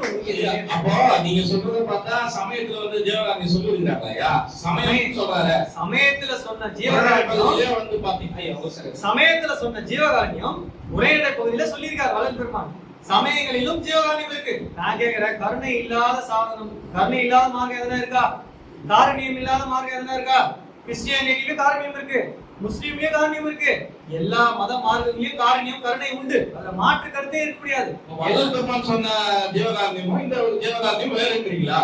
எல்லாத்துலயும் காரணியம் இருக்குது. ஆனால் ஜீவகாருண்யம் ஒழுக்கத்தில் நின்று ஜீவகாருண்யத்தை சொல்றது யாரும் இல்லை. இத முதல்ல நீங்க தெளிவா புரிஞ்சுக்கணும். அப்ப இந்த ஜீவகாருண்யம் என்பது வள்ளலாருக்குரிய ஜீவகாருண்யம். அந்த ஜீவகாருண்யம் என்பது சமய மதங்கள்ல சொன்ன ஜீவகாருண்யம். இப்ப என்ன எக்ஸ்பிளைன் பண்ண சொன்னீங்கன்னா, நான் ஜீவகாருண்யத்தை எவ்வளவு எக்ஸ்பிளைன் பண்ணுவேன், எனக்கு எவ்வளவு ஒழுக்கம் இருக்குதோ அவ்வளவுதான் எக்ஸ்பிளைன் பண்ணுவீங்க. இப்ப நீங்க எக்ஸ்பிளைன் பண்ண என்ன பண்ணுவீங்க, உங்களுக்கு ஒழுக்கம் என்ன அளவு இருக்கோ அது அளவுக்கு தான் நீங்க எக்ஸ்பிளைன் பண்ணுவீங்க. அப்போ ஒழுக்கம் எந்த அளவுக்கு இருக்கோ அந்த அளவுக்கு தான் விளக்கம் வரும். எந்த அளவுக்கு விளக்கம் இருக்கோ அவங்களுக்கு தான் இன்பம் உண்டாகும். எந்த அளவுக்கு இந்த இன்பத்தையும் விளக்கத்தையும் பலகால் கண்டு பூர்த்தி அடைந்த அந்த சாத்தியர்கள் சொல்றவங்க தான் இந்த ஜீவகாருண்யத்தை ஒழுக்கத்திலே பலகால் பழகுறாங்க. அப்ப முதல் சாதனம் என்பது அதுதான் தலையான சாதனம் என்று எடுத்துக்கொள்ள வேண்டுமே தவிர்த்து, தலையான சாதனம் இந்த மத மார்க்க சமயத்துக்கு எல்லாத்துக்கும் எது சாதனம்? தலையான சாதனம் ஜீவகாருண்ய ஒழுக்கம் தான் சாதனம். அது சாதனம் மட்டுமல்ல, அதுவே அந்த அருளின் ஏகதேச விளக்கம் என்று அறிய வேண்டும் அப்படின்னு சொல்றாங்க. சுத்த சன்மார்க்கத்துக்கும் ஜீவகாருண்ய ஒழுக்கத்துக்கும் என்ன வித்தியாசம் நான் கேட்கிறேன். ஜீவகாருண்யம் தான் சுத்த சன்மார்க்கம். வள்ளலார் சொன்ன சன்மார்க்கம் என்பது சுத்த சன்மார்க்கம். மத்த எல்லாம் சொன்ன சன்மார்க்கம் ஒண்ணு இருக்குல்ல, அதெல்லாம் என்ன ஜீவகாருண்யம் வருது இல்ல. நான் இப்பதான் சொல்றேன், சன்மார்க்கமே மத்தவங்க சொல்லிருக்காங்க, ஜீவகாருண்யம் சொல்லிருக்காங்க. அதுதான் கேட்கிறோம். சன்மார்க்கம் சொன்னாலும் ஜீவகாருண்யம் சொன்னாலும் ஒண்ணுதான். ஆனால் வள்ளலார் சொல்லி கொடுத்த சன்மார்க்கம் சுத்த சன்மார்க்கம், வள்ளலார் சொல்லி கொடுத்த ஜீவகாருண்யம் ஒழுக்கம். சரிங்களா? அப்போ நீங்க மத்த மத மார்க்கங்கள்ல சொன்னதோ எல்லாமே ஜீவகாருண்யம் சொல்லியிருக்காங்க, கருணை சொல்லியிருக்காங்க. அதெல்லாம் அங்க சொன்னது அது சமய சன்மார்க்கம், மத சன்மார்க்கம் அப்படின்னு சொன்னதால் ஒழிய நீங்க அதை அர்த்தம் எப்படி எடுத்துக்கூடாதுன்னா ஜீவகாருண்யமே சமயம் எடுத்தீங்கன்னா கடவுள் தான், மறுபடியும் அவர் தான், கடவுள் கிட்ட தான் விட்டுணும், வேற வழி இல்லை. நீங்க சுத்த சன்மார்க்கம்னு சொல்லி ஜீவகாருண்யத்தை விட்டு பேசுனீங்கன்னா நீங்க சுத்த சன்மார்க்கே இல்ல, சன்மார்க்கே இல்லைன்ற. நீங்க சுத்த சன்மார்க்கு போறீங்க. சன்மார்க்கனாலே ஜீவகாருண்யம் தான். சமயத்துல சொல்லியிருந்தாலும் சரி, மதத்துல சொன்னாலும் சரி, அது சமய சன்மார்க்கம், மத சன்மார்க்கம் தான் சொல்லியிருக்காரு. நீங்க என்ன சொல்றீங்க? ஜீவகாருண்யமே இல்லைன்னு சொன்னா நீங்க சுத்த சன்மார்க்கம் இல்ல. நான் சுத்த சன்மார்க்கம் இல்லைன்னு கூட ஒத்துக்கிறேன். நீங்க சன்மார்க்கே இல்லைன்னு தயவு செஞ்சு ஒத்துக்கிறீங்க. அதெல்லாம் கூட வேணாம். சிம்பிளா நீங்க சுத்த சன்மார்க்கம்னா ஜீவகாருண்யம் இல்லைன்னு சொன்னீங்கன்னா நீங்க ஆமாங்க சுத்த சன்மார்க்கம்னா ஜீவகாருண்யம் இல்லைன்னு சொன்னீங்கன்னா நீங்க யாரு இல்ல, சன்மார்க்கி இல்ல, நீங்க துன்மார்க்கி. வல்லபெருமான் போட்ட வார்த்தை, நம்ம எதுவும் சொல்லல. துன்மார்க்கினா மரணத்தை நோக்கி செல்பவர்கள். நீங்க அப்படி பார்க்கணும். துன்மார்க்கினா ஏதோ தப்பானவங்க நினைச்சுக்காதீங்க. அவங்க இப்பவே என்ன பண்ணுவாங்க, அதுக்கான ஏற்பாடுகளை செய்ய ஆரம்பிச்சுருவாங்க. நான் சொல்ல புரியுங்களா? துன்மார்க்கம் என்பது மரணத்தை நோக்கி செல்லக்கூடிய மார்க்கம், சன்மார்க்கம் என்பது மரணத்தை வெல்லக்கூடிய மார்க்கம். ஆனால் எந்த சன்மார்க்கமும் வெல்லவில்லை, வள்ளலாருக்குரிய சுத்த சன்மார்க்கம் வென்றது. அப்போ இங்க வள்ளலார் சொல்லிய ஜீவகாருண்ய ஒழுக்கமே முதல் சாதனம். அப்ப நான் 7 பகுதியா கொடுத்துருக்கிறேன். நாங்க இப்ப எங்களுக்கு கிடைச்சது ஒரு 2 பகுதி தான்றாங்க. அது மீதி இல்லையே, எங்களுக்கு கரெக்டா இருக்கிற மாதிரி இருக்குது. நீங்க முழுசா சொல்ல வேண்டியது சொன்னீங்கன்னா எங்களுக்கு இன்னும் கொஞ்சம் தெளிவா புரிஞ்சுது. அதாவது நீங்க சொன்னது அற்புதமான கேள்வி, அருமையான கேள்வி. 2 பகுதி தான் கிடைச்சிச்சு, மிச்சம் 7 கடையில. 7 பகுதி கிடைக்கல. 4 பகுதி கிடைக்கும். மொத்தம் எத்தனை பகுதி? 7 பகுதி. அப்ப 4 பகுதி கிடைக்கலையா? 4 பகுதி கிடைக்கல. சரி, முதல்ல நம்ம வருவோம். பகுதி பிரச்சனை வரும். முதல்ல தொகுதி பிரச்சனை மாதிரி பகுதி பிரச்சனை தீக்கலன்னா அடுத்து இங்க. ஏன்னா எவ்வளவு, அதாவது மனம் வருந்தி இருக்கிற ஏதோ ஒரு அலங்காரத்திலயோ இல்ல எதுலயோ சொல்றேன்னு நினைச்சுக்காதீங்க. ஜீவகாருண்ய ஒழுக்கம் 2 பகுதி தான் கிடைச்சுதான். நீங்க அதையே வச்சு என்ன பண்ணாம இருக்கீங்க, இன்னும் சன்மார்க்கத்துக்கு முழு வராம இருக்கீங்க. இன்னும் 4 பகுதி ஒண்ணு இருக்குன்னு சொல்லிட்டு இருக்கீங்களா? அதுதான் விண்ணப்பம்னு சொல்லி எவ்வளவோ நம்மள தாழ்த்தி இறங்கணும். அப்ப இவர்கள் ஜீவகாருண்யம், இவர்கள் சன்மார்க்கிகளா? சன்மார்க்கத்திலே செய்ய முடியாது. இவங்க எல்லாம் யார் அப்படின்னு கேட்டீங்கன்னா வேதாந்தம், நாதாந்தம், காலாந்தம், இதுல வர சுத்த வேதாந்திகள், சுத்த சித்தாந்திகள் என்று சொல்ல முடியுமே தவிர்த்து அவங்க சாதாரண மனுஷங்களும் சொல்ல முடியாது. அவங்க சாதாரண மனுஷங்களும் சொல்ல முடியாது. அவங்க சுத்த வேதாந்திகள், சுத்த சித்தாந்திகள். இனிமேல் ஊர்கதை பேசுறத விட்டு நம்ம வல்லபெருமான் சொன்ன கதை வந்து சரிங்களா? 7 பகுதி. அதான் 7 பகுதி என்பது ஜீவகாருண்யம் என்பது ஒரே பகுதியா வல்லபெருமான் எழுதினாங்க. எப்ப எழுதினாங்கன்றது உங்களுக்கு நீங்க ஹிஸ்டரி எடுத்து பாருங்க. எல்லா ஹிஸ்டரியும் நல்லா தெரியும். வல்லபெருமான் 1854 இதை எழுத ஆரம்பிச்சிட்டாங்க. நல்லா புரிஞ்சுவாங்க. இதை எழுதி சக நண்பர்களுக்கு சர்க்குலேட் பண்றாங்க. ஆனா அவங்க புரியலன்றாங்க. நம்ம இவரு இருக்கார்ல சோம்சிங்க, அவர் வெளிப்படையாக கேட்கிறாரு, ஐயா நீங்க உயிர் இறக்க சொல்றீங்க, எங்களுக்கு ஒண்ணுமே புரியல அப்படின்னு கேட்கும்பொழுது வல்லபெருமான் தெளிவா என்ன சொல்றாங்க, சரி புரியலையா, சரி அப்போ அதுக்குதான் பிளான் பண்ணி அப்ப எழுதுற விஷயம் தான் என்னதுங்க, மனுபுரை கண்ட வாசகம். அப்ப அதுல போய் பாருங்க, உயிர் இறக்கத்தின் அடிப்படையை மொத்தம் சொல்லி பாருங்க. அப்ப ஒரு மனுஷ தரத்துக்கு ஒரு புராணத்து மூலியமா நம்ம சொல்லலாம். ஆனா புராணத்துல அந்த பாட்டுல இதுவா எழுதிக்குது, ஒரு எழுதினாரு பக்கம் பக்கமா எழுதி வச்சுக்கிறாரு, அதுவா எழுதிக்குது பாத்தீங்களா? அப்போ பசியால் வரும் துன்பத்தை, சரிங்களா, இந்த கொலையால் வரும் துன்பத்தை பசியால் வரும் துன்பத்தில் அமைத்து எப்படி சொன்னார்களோ அது போல நமக்கு இந்த ஜீவகாருண்யம் என்ற அந்த ஜீவகாருண்ய ஒழுக்கத்தை எழுதி நமக்கு சொல்லியும் புரியலன்றதுக்காக அந்த சமயத்துல நம்ம பெரிய புராணம் என்ற ஒரு பாட்டுல எடுத்து அதுல அமைச்சு நமக்கு என்ன சொல்லி கொடுத்தாங்க, அடிப்படையில உயிர் இறக்கம் உங்களை இறந்தாரை எழுப்புதல் வரைக்கும் எடுத்து போகும்னு சொல்லி கொடுத்தாங்க. அது கூட நீங்க சிலை வழிபாடு செய்வானான்னு சொன்னதுக்காக தான் அதை எழுதுது. கடைசியா படமுறை காலம் அதெல்லாம் வரும். அவங்க என்ன பண்ணுவாங்க, தேர்ல இதானே தான் பையனையே வச்சு என்ன பண்ணுவாங்க, எவ்வளவு கம்மியாக நினைக்கிறவங்க. அப்படி இருக்கவங்க என்ன செய்யறாங்க, இறைவா நான் இப்படி செஞ்சுட்டேனே, எங்க போய் வழிபாடு செய்யறாங்க, சிவன் கோயிலுக்கு போறதுக்காக தான் கிளம்புறாங்க. அங்க போகும்போது இவ்வளவு தடையா வருது. அப்படி வரும்போது இப்படிலாம் கோயிலுக்கு போகாதீங்கன்னு உங்களை அப்படி சூசகமாக நேராவே சொல்லிட்டாரு. நீங்க சொல்லி இப்படி நீங்க வாழ்ந்தீங்கனாலே கோயிலுக்கே போவானா கூட அவங்க என்ன பண்ணுவாங்க, இறந்தாரை எழுப்பிட முடியும் அப்படின்னு சொல்லி நமக்கு சொன்னதான் அந்த அடிப்படை. அடுத்ததா என்ன சொல்றாங்க? ஜீவகாருண்ய ஒழுக்கம் நமக்கு சொல்றாங்க. அப்போ அந்த ஒழுக்கம் நமக்கு 54 எழுதி முழுமையா நமக்கு அடுத்த இதுலாம் சொல்லிட்டாங்க. அதுதான் முதல் பகுதிங்க. ஜீவகாருண்ய முழுமையான பகுதி எதுங்க? ஜீவகாருண்ய ஒழுக்கம் 1 வருதுல, அது முழுமையான பகுதி. அதுல தான் நான் இப்ப படிச்சு காமிச்சேன். உத்தமரே ஆயினாட் போட்ட பகுதி. இதுக்கு அப்புறம் எதாவது குறை பகுதி எதனா இருக்குமா? அகோல் முழுமையா இருக்கா இல்ல ஆறுவரையா இருக்கா? இதுக்கு மட்டும் மைண்ட் வந்துருவாங்க. ஜீவகாருண்யம் மட்டும் வரணும். உத்தமர் அந்த பகுதி தான் இருக்கு. திருப்பி அதான் சொல்றேன். இங்கேயே உத்தமராவது வரைக்கும் சொல்லி முடிச்சிட்டார்ல, அப்ப முடிஞ்சிச்சுன்னு தானே அர்த்தம். அப்ப நீங்க சொல்றத பார்த்தா 1வது பகுதி முழுமையா இருக்கு, மீதி எல்லாம் அத எக்ஸ்பிளனேஷன் சொல்லக்கூடாது. நான் எப்படி இருக்குன்றத நம்ம சொல்லலாம். அப்ப நான் எப்படி இருக்குன்னு நான் பார்க்கணும்னா அப்படி சொல்லணுமே தவிர்த்து நீங்க சொன்னது சொன்னீங்கன்னா மறுபடியும் நீங்க கேட்கலாம் சொல்லுங்க. சரிங்களா? இங்க இப்படி இருக்குது, அதை நீங்க இப்படி பாருங்க, சரியான எடுத்து வைக்கிற சபையில நீங்க என்ன சொல்லலாம்? ஆமாங்க அப்படிதான் இருக்குதுன்னு சொல்லணும். நீங்க சொன்னது இப்படி இருக்குன்னு சொன்னா மட்டும் அர்த்தம். யாராவது உங்களுக்கு முட்டாளாகணும். சரிங்களா? அப்ப அதை ஆகிக்கிறீங்க. அப்ப நான் என்ன சொல்ல வரேன்னா, இப்ப இங்க என்ன சொல்றாரு? ஆண்டவர் முதல் சாதனம்னா புரிஞ்சுச்சுங்க. அப்போ ஒரு பகுதியே முழுமையான பகுதி இருக்கு, மிச்சம் 2வது பகுதியை நான் எடுத்து பல இடங்கள்ல சொல்லியிருக்கேன். இங்கேயும் நான் உங்களுக்கு சொல்றேன். என்னன்னா படிச்சீங்கன்னா உங்களுக்கு அது எளிமையா புரிஞ்சிடும். படிக்காதனால வந்த வேலைதான் இது. அதுல தெளிவா பாருங்க. ஆன்ம லாபம் எப்படி ஆயுதுன்னு, ஆன்ம லாபம்னா என்னன்னு ஒரே ஒரு பத்தியில விளக்கிருப்பாரு. சரிங்களா? அத முழுமையா விளக்க போற பகுதி தான் எதுங்க? 2வது பகுதி. ஆன்ம இங்க ஜீவகாருண்யத்தினாலதான் பெற முடியும்னு சொன்னத இங்க எளிமையா சொல்லிட்டு பாரு. அங்க என்ன பண்ணிருப்பாரு? விளக்கமா சொல்லிருப்பாரு. இங்க பசி, தாகம், இச்சை, எளிமையால் தான் உங்களுக்கு ஆன்ம உருக்கம் வரும் அப்படின்னு சொல்லிருப்பாரு. அத விளக்கமா பசினா என்ன? அறிவை மெலிவித்து ஆன்மா வெளிப்படுவதற்கான சமீபத்தில் நடக்கின்ற மாயாஜால பிண்ட பகுதி நெருப்புன்றத நம்ம என்ன சொல்லிருப்பாருங்க? அங்க விளக்கமா சொல்லிருப்பாரு. அப்போ 1வது பகுதியை முழுமையா எழுதி அவரு விளக்கத்துக்காக வந்த பகுதிகள் தான் அடுத்தடுத்து வந்த பகுதிகள். அப்ப 3வது பகுதி என்ன அப்படின்னா, எல்லாரும் ஓருரிமை சகோதரர்கள் சொன்னா நமக்கு புரியல. அந்த ஒரே பத்தியில சொல்லிட்டாரு, பழைய ஆன்ம உரிமை என்று அறிய வேண்டும் சொன்னாரு. அந்த பழைய ஆன்ம உரிமைனா என்ன? நம்ம இத்தனை தேகம் எடுத்து வந்தோமே, இந்த தேகம்லாம் எதுக்காக நம்ம கொடுக்கப்பட்டது? நம்ம விருப்பப்பட்டு எடுத்தோமா? கடவுள் நமக்கு கொடுத்தாரா? அப்ப இந்த பிறவைகள்லாம் எதுக்கு இருக்கு? அப்ப அந்த முதல் சிருஷ்டினா என்ன? அந்த சிருஷ்டியில நம்ம என்ன முயற்சி செய்ய தவறிட்டோம்? இதெல்லாம் விரிக்க வந்த பகுதி. ஒரே ஒரு ஆன்ம உரிமைனா என்ன பகுதி? பழைய ஆன்ம உரிமை என்ற ஒரு வார்த்தைக்கு முழுதுமாக விளக்க வந்த பகுதி தான் எடுங்க. அப்படியே நீங்க 6ஆ வந்தீங்கன்னா இதை விளக்க வந்த பகுதிகள் தான் 7 பகுதிகள். பகுதி 1 பிரிவு இத்தனைன்னு நீங்க வேணா வச்சுக்கோங்க. ஜீவகாருண்ய ஒழுங்கு பகுதி 1 தான்.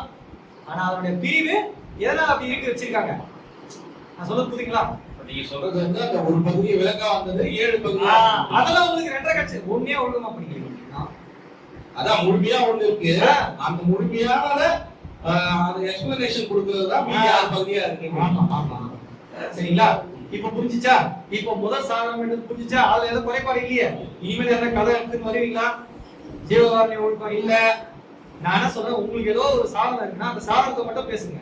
இது சாதனம் இல்லைன்னு சொன்னீங்கன்னா ஜீவகாருண்யத்தை பாதுகாத்தல் அவசியம் சொல்லியிருக்காரு. நம்ம பாதுகாக்கணும்னு சொல்லியிருக்காரு. இப்படி பேசுறவங்க நம்ம பார்த்துட்டு சும்மா போனீங்கன்னா நாளைக்கு நம்ம ஆன்மாக்கள் கரத்தேற வழி இல்லாம போயிடும். இதனை அவனா மறைச்சிட்டானா முடிஞ்சு போச்சு. மண்டை போட்டு மறைச்சவங்களுக்கு வெளிப்படையா எடுத்து கொடுத்துட்டாரு வளர்ந்துருமா. அவ்வளவு எதிர்ப்புகளையே தாண்டி நம்ம கொடுத்துட்ட பிறகும் நீங்க என்ன பாதுகாக்கணும்னா ரொம்ப பிரச்சனையா புரியுதுங்களா? நம்ம பாதுகாக்கணும்ன்ற என்ற நோக்கத்துல தான் இதெல்லாம் நம்ம சொல்லணும். புரியுங்களா? ஜீவகாருண்ய ஒழுக்கம் அப்ப எந்த சங்கத்துல ஏங்க முன்னிறுத்த மாட்டேங்கிறா? நீங்க தான் சொல்லுங்க. தெரியல. டைம் ஆயிடுச்சு. நம்ம வந்து அடுத்ததா என்ன பார்க்கணும்னா, இங்க அருட்பெரும் ஜோதி தனிப்பெருங்கருணை அருட்பெரும் ஜோதி நமக்கு மகாமந்திரத்தை சொல்லிட்டு அதுக்கான விளக்கத்தை இங்க கீழே சொல்றாங்க. இதை மட்டும் கேட்டுட்டு நம்ம இன்னும் ஒரே ஒரு முக்கியமான பகுதி எனக்காக ஒரு 4 மணி நேரம் மட்டும் கொடுத்துருங்க. ஒரு கேள்வி கேட்டு நிறைய விஷயங்களை வேஸ்ட் பண்ணல. நிறைய விளக்கங்கள் உங்களுக்கு வந்திருக்கும். ஆனாலும் எங்களுக்கு வாய்ப்பு வந்து மிக குறைவா தான் இருக்குது. சரிங்களா? உட்கார்ந்து கேட்கறவங்களும் கொஞ்சம் பேர் தான் இருக்காங்க. அதுக்கு உடம்பு ஒத்துழைக்கணும், மனம் ஒத்துழைக்கணும். இது இல்லாம இந்த ஐயம் திருப்பி மயக்கம், பசி இருக்குது, இந்த மாதிரி பல பிரச்சனை இருக்கு. 10 நிமிஷம் நான் முடிச்சுக்கிறேன். இப்போ சாராம்சத்தை மட்டும் புரிஞ்சுக்கோங்க. நான் ஏதோ விளக்கம் சொல்றேன்னு நினைச்சுக்காதீங்க. மகாமந்திர திருவாக்கியத்தை நமக்கு இப்ப என்ன பண்ண போறாரு? அதனுடைய மீனிங்கே இங்க சொல்றாரு. இந்த மீனிங் பிரகாரம் நீங்க வாழ்க்கையை வாழணும்னு சொல்றாரு. புரிஞ்சுதுங்களா? அதுதானே ஒழிய நீங்க மகாமந்திரத்தை உங்களுக்கு என்ன பண்ண சொல்றாரு? சொல்லல உங்களை அதுபடி வாழ சொல்லியிருக்காரு. சரிங்களா? அப்படி வாழ சொன்ன வாழ்க்கை தான் ஜீவகாருண்ய ஒழுக்கம் உள்ள வாழ்க்கை. அப்ப ஜீவகாருண்ய ஒழுக்கத்தை படிச்சு அது பிரகாரம் நம்ம வாழறோமா நீங்க செக் பண்ணீங்கன்னா அதுதான் உங்களை என்ன நிலை கொண்டு போவோம். இந்த இந்த தேகத்தை சுத்த தேகமாக மாற்றி இந்த ஆன்ம ஒழுக்கம் வர வர வர அருள் வெளிப்பட்டு இப்படிதான் சுத்த தேகம் ஆகுமே தவிர்த்து நீங்க பைபாஸ் பண்ணி வேற எதனா வழியில நான் சுத்த உஷ்ணத்தை உண்டு பண்றதுக்கு உங்களுக்கு உண்மை தெரியறதுக்கு மட்டும்தான் பச்சை திரை மட்டும்தான் விளவும். அதுக்கப்புறம் பல திரை இருக்குது வச்சுக்கிறாரு. அதுதான் கடவுள் எதுக்கு வச்சுக்கிறாரு அவ்வளவா. நீ எதனா இப்படி உயிரிழக்கம் இல்லாம வேற எதனா ஒண்ணு குடிச்சிட்டு போறாங்கன்றதுக்காக தான் இவர்கள் மேலேறி சென்றாலும் ஜீவகாருண்யம் என்ற திறவுகோல் இல்லாமல் திரும்புவார்கள் அல்லது உள்ளே புகுந்து சித்தி புத்தி இவர்களை பெற முடியாதுன்னு சொல்றாங்க. புரிஞ்சுச்சிங்களா? இவன் எப்படின்னா பைபாஸ் பண்ணி போயிடுவான்னு அவருக்கு தெரியும். ஏன்னா நம்ம தான் அருள் விளக்கமா நிறைஞ்சிருக்க. இந்த பாட்டுல இது சொல்லிடுறாரு, அந்த பாட்டுல சொல்லிடுறாரு, இப்படி பண்ணி பம்பே ஸ்தானம் செஞ்சு மூச்சை இழுத்து மூச்சை அடக்கி என்ன இதுவ மூலாதாரத்தை கலப்பு இந்த ஆதாரத்தை கலப்பு மேல போயிடலாம் நீங்க. ஆனா சாவி கிடைக்காது. மீண்டும் அங்கே இருந்து சாவியில கிடைக்க கொடுக்க மாட்டான். என்ன பண்ணுவா நீங்க திரும்பி இறங்கி வந்து இங்க ஜீவகாருண்ய ஒழுக்கத்திலே வாழ்க்கையை வாழ்ந்து அருள் என்கின்ற சாவியை இங்கிருந்து எடுத்து போனீங்கன்னா அது திறக்கும், இல்லைன்னா திறக்காது அப்படின்றதுக்கு உங்களுக்கு நீங்க விளக்கல. என்னும் திருமந்தத்தை வெளிப்படையாக எடுத்துக்கொண்டார் தயவு கருணை அருள் என்பவை ஒரு பொருளையே குறிக்கும். அதனால் பெரிய தயவுடைய அறிவே பூர்ண இன்பமாம். இப்ப நான் சொன்னது வந்துச்சா? நம்ம கிட்ட இருக்குது தயவு சிறிய தயவு, கடவுள் கிட்ட இருக்க தயவு பெரிய தயவு. இந்த தயவை வச்சு நீங்க என்ன பண்ணிக்கோங்க, பெரிய தயவை வளர்த்துக்கோங்க. அப்போ இந்த தயவை வச்சு ஜீவகாருண்ய ஒழுக்கத்தை வச்சு கடவுளை பெற்றுக்கொள்ள தவிர்த்து வேற வழி இல்ல. இந்த தயவை வச்சு அந்த தயவை பிறந்துதான் நீங்க ஒப்பற்ற பேரறிவாக கடவுளாக ஆக முடியுமே தவிர்த்து வேற எப்படியும் உங்களால ஆக முடியாதுன்றத சொல்றாரு. அது மட்டும் அல்லாமல் இங்க என்ன சொல்றாருன்னா இது வாட்சியார்த்தம். அப்படின்னா என்ன அர்த்தம்? இப்ப நான் அவர் சொன்னார்ல அந்த வார்த்தை, இதுதானா இந்த மகா மதத்தோட உண்மையான விளக்கம்னே இதுக்கு. அதுக்கு பேர் தான் வாட்சியார்த்தம். ஒண்ணுத்துக்கு லட்சியார்த்தம்னு ஒண்ணு இருக்கு. நீங்க ஒரு லட்சியத்தை வச்சு பாத்தீங்கன்னா அது எப்படி தெரியும்? அந்த லட்சியத்துக்கு ஏற்ற சொன்ன மாதிரியே தெரியும். அதுக்கு பேர் என்ன அர்த்தம்? லட்சியார்த்தம். சரிங்களா? இப்ப வேற என்னென்ன அர்த்தம்லாம் இருக்கு இதுக்கு போனா விசாரணை போயிட்டே இருக்கு. நான் ஒரே ஒரு வார்த்தை மட்டும், நீங்க முக்கிய லட்சியத்தில் இருந்து கொண்டு பாத்தீங்கன்னா இதுதான் தெரியும், அதனுடைய வாட்சியார்த்தம் புரியும். அப்படி இல்லைன்னா சமய மதங்கள்லாம் லட்சியார்த்தம் வச்சுருக்கோம். அவங்க என்ன வச்சிருப்பாங்க, கடவுளை அடைய வேண்டும் என்ற லட்சியத்தை வச்சிருப்பாங்க. நீங்க கடவுள் நம்மள வழி தேர்றதுக்கு பெருந்தயவா மாத்திக்கிறதுக்கு என்ன வழி சொன்னாரோ இந்த முக்கிய லட்சியத்தில் இருந்து கொண்டு புரிதனையா சொன்ன மாதிரி என்ன பண்ணுங்க, ஜீவகாருண்ய ஒழுக்கத்தில் இருந்து கொண்டு நீங்க என்ன பண்ணலாம், சுத்த தேகம் கேட்பது நியாயம். மற்றதெல்லாம் நியாயமா? அது மந்த நியாயம்.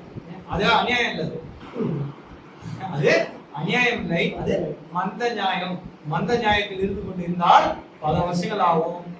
நீங்க பக்காவான நியாயத்துக்கு வந்துட்டீங்கன்னா, வாட்சியார்த்தத்துக்கு வந்துட்டீங்கன்னா நீங்க என்ன பண்ணிடலாம், லிட்டரலான அந்த மீனிங்கை புரிஞ்சு கொண்டு நீங்க என்ன பண்ணிடலாங்க, இந்த சாதனத்தை சாதனமா பார்க்காம கடவுள் அருளின் ஏகதேசமா பார்த்து இந்த ஆன்மாக்களுக்குள்ள இருக்க இயற்கை விளக்கம் எல்லாத்தையும் சேர்த்த ஒரு விளக்கமா எது இருக்கு, ஜீவகாருண்ய ஒழுக்கம் இருக்கு அப்படின்றத பார்த்து நம்ம என்ன பண்ணிடலாங்க வந்துடலாம் என்பதை சொல்லிட்டு கடைசியா ஒரே ஒரு வார்த்தை, கொடி கட்டினாரு. எது கட்டினார்? இது நம்ம தெரியாம இன்னைக்கு முடிச்சோன்னா ஐயாலாம் வந்து அப்புறமா கேட்பாரு, என்ன இவர் ஒரு பேச்சாளர் நம்ம கொடுத்தோம், என்ன பேசணுமோ அதை வந்து மற்றெல்லாம் பேசியிருக்காரு அப்படின்னு சொல்றதுக்கான வாய்ப்புகளுக்கு இடம் கொடுக்க கூடாது. இருந்தாலும் ஐயா இருக்க சொல்ல மாட்டாங்க. ஐயா எங்களுக்கு ஐயா வந்து எப்படிப்பட்டவர்னா, ஐயா நீங்க பேசுறது அப்படின்னு கேட்டுனே இல்லாம இருக்கீங்க, ஐயா நீங்க அவ்வளவு விஷயங்கள் சொல்றீங்க, எங்களால உருவாக்க முடியலைங்க, இது நீங்க எப்படின்னா எங்களுக்கு புரியும். ஐயா வந்து இவ்வளவு வயசுல குறிப்பிட்டு வர நான் யாரும் பார்க்கல, எனக்கு அச்சமா இருக்கு. ஐயா குறிப்பிடும் போதெல்லாம் எனக்கு அச்சமா இருக்கு. எல்லாரும் என்ன நினைச்சுக்கிறாங்கன்னா, இந்த சின்ன பையன் இப்படி பேசுறானே அப்படின்னு நினைச்சுக்கிறாங்க. என்னோட இடத்துல இருந்து கொஞ்சம் பாருங்க, இவ்வளவு பெரியவங்களை வச்சுன்னு நான் இதை பேசுறேன், எனக்கு எவ்வளவு தர்மசனமா அதையும் கொஞ்சம் யோசிக்கும். புரியுதுங்களா?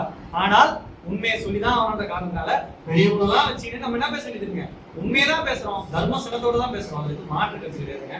பெரியவங்களை வச்சு நம்ம பேசுறது சரியான ஒரு மேடை நாகரிகமா கொஞ்சம் யோசிச்சோம். ஆமா, எல்லாரும் சொல்றது எப்படி சொல்றாங்கன்னா, சின்ன பையன் இப்படி பேசுறானேன்னு சொல்றாங்க. அதே தருணத்துல இருந்து நானும் பாக்குறேன், ஆமா ஒரு சின்ன பையன் பெரியவங்களாம் வச்சு பேசி நானும் தர்ம சங்கடமா தான் பேசுறேன், அதுல மாற்று கருத்து எதுவுமே கிடையாது. ஆனால் உண்மையை பேசுறோமா இல்லையா மட்டும் சொல்லுங்க. பொய் பேசினாவோ இல்ல மெய் பேசினாவோ, பொய் வேற மெய் வேற, உண்மை வேற சத்தியம் வேற.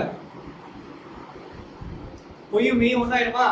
மெய் என்பது மருள் கலந்து இருக்கிற உண்மை. அப்ப அது உண்மையா? அப்ப அது பொய்யா? அப்ப நடுவில் ஒன்று வைக்கணும்னு வச்சதுதான் மெய். நீங்க மெய் அடியார் ஆகணுமா உண்மை அடியார் ஆகணுமா? மெய் அடியார் ஆனா இப்பயே என்ன பண்ணுங்க, பஜன்ஸ் பண்ணுங்க, என்ன பண்ணுங்க, பூஜை பண்ணுங்க, யாகம் செய்யுங்க, தியானம் செய்யுங்க, யோகம் செய்யுங்க, ஏன் ஞான பாடல்களே படிச்சுனே இருங்க, உங்களை வேணாம்னு சொல்லுங்க. ஆனால் உண்மை அடியார்களா ஆக வேண்டும் என்றால் நீங்க என்ன செய்யணும்? இப்போ இந்த மெய் என்பது என்னன்னு புரிஞ்சிச்சு, மருள் தெளிந்த அறிவாக இருக்கணும்னா அறிவு விளங்குறதுக்கு என்ன விஷயமோ அதை செய்யணுமா? அறிவு விளங்கினால தெளிஞ்சதுன்னு அர்த்தம். அறிவு தெளிவுதானங்க தெளிவு. தெருள்னா என்ன? தெளிந்த அறிவு. அந்த தெருளுக்கு வரணும் அப்படின்னா நீங்க என்ன செய்யணும்?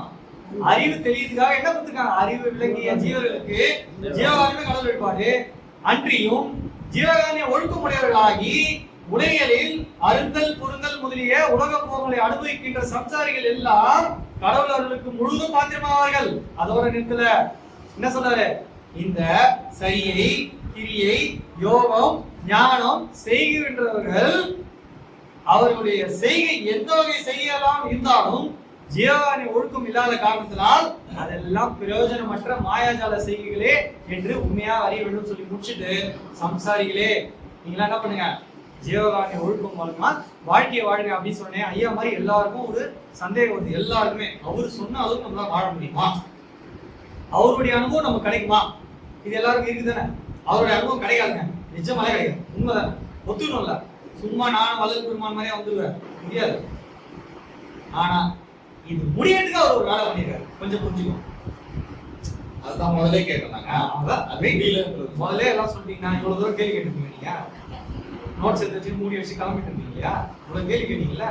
இப்போ வள்ளல் பெருமான் அவர் மாதிரியே இறக்கமும் தயவும் ஒழுக்கமும் வரணும்னா நமக்கு என்ன பண்ணாது? கஷ்டம்.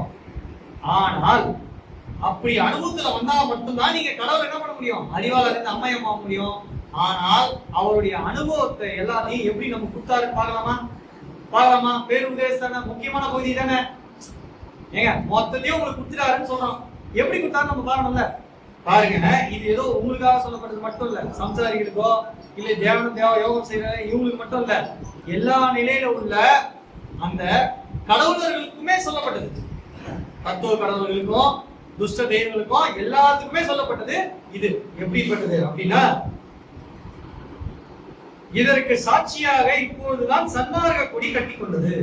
இப்போ ஒரு புலம் வெளிப்படையா ஒரு சாட்சி ஒண்ணு வேணும்ல. இப்போ தெரிஞ்சுதான் இது சன்மார்க்க காலம்னு.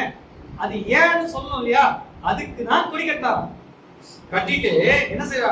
கொடி இப்பொழுதுதான் கட்டி கொண்டது, இதுக்கு முன்னால நான் கட்டல.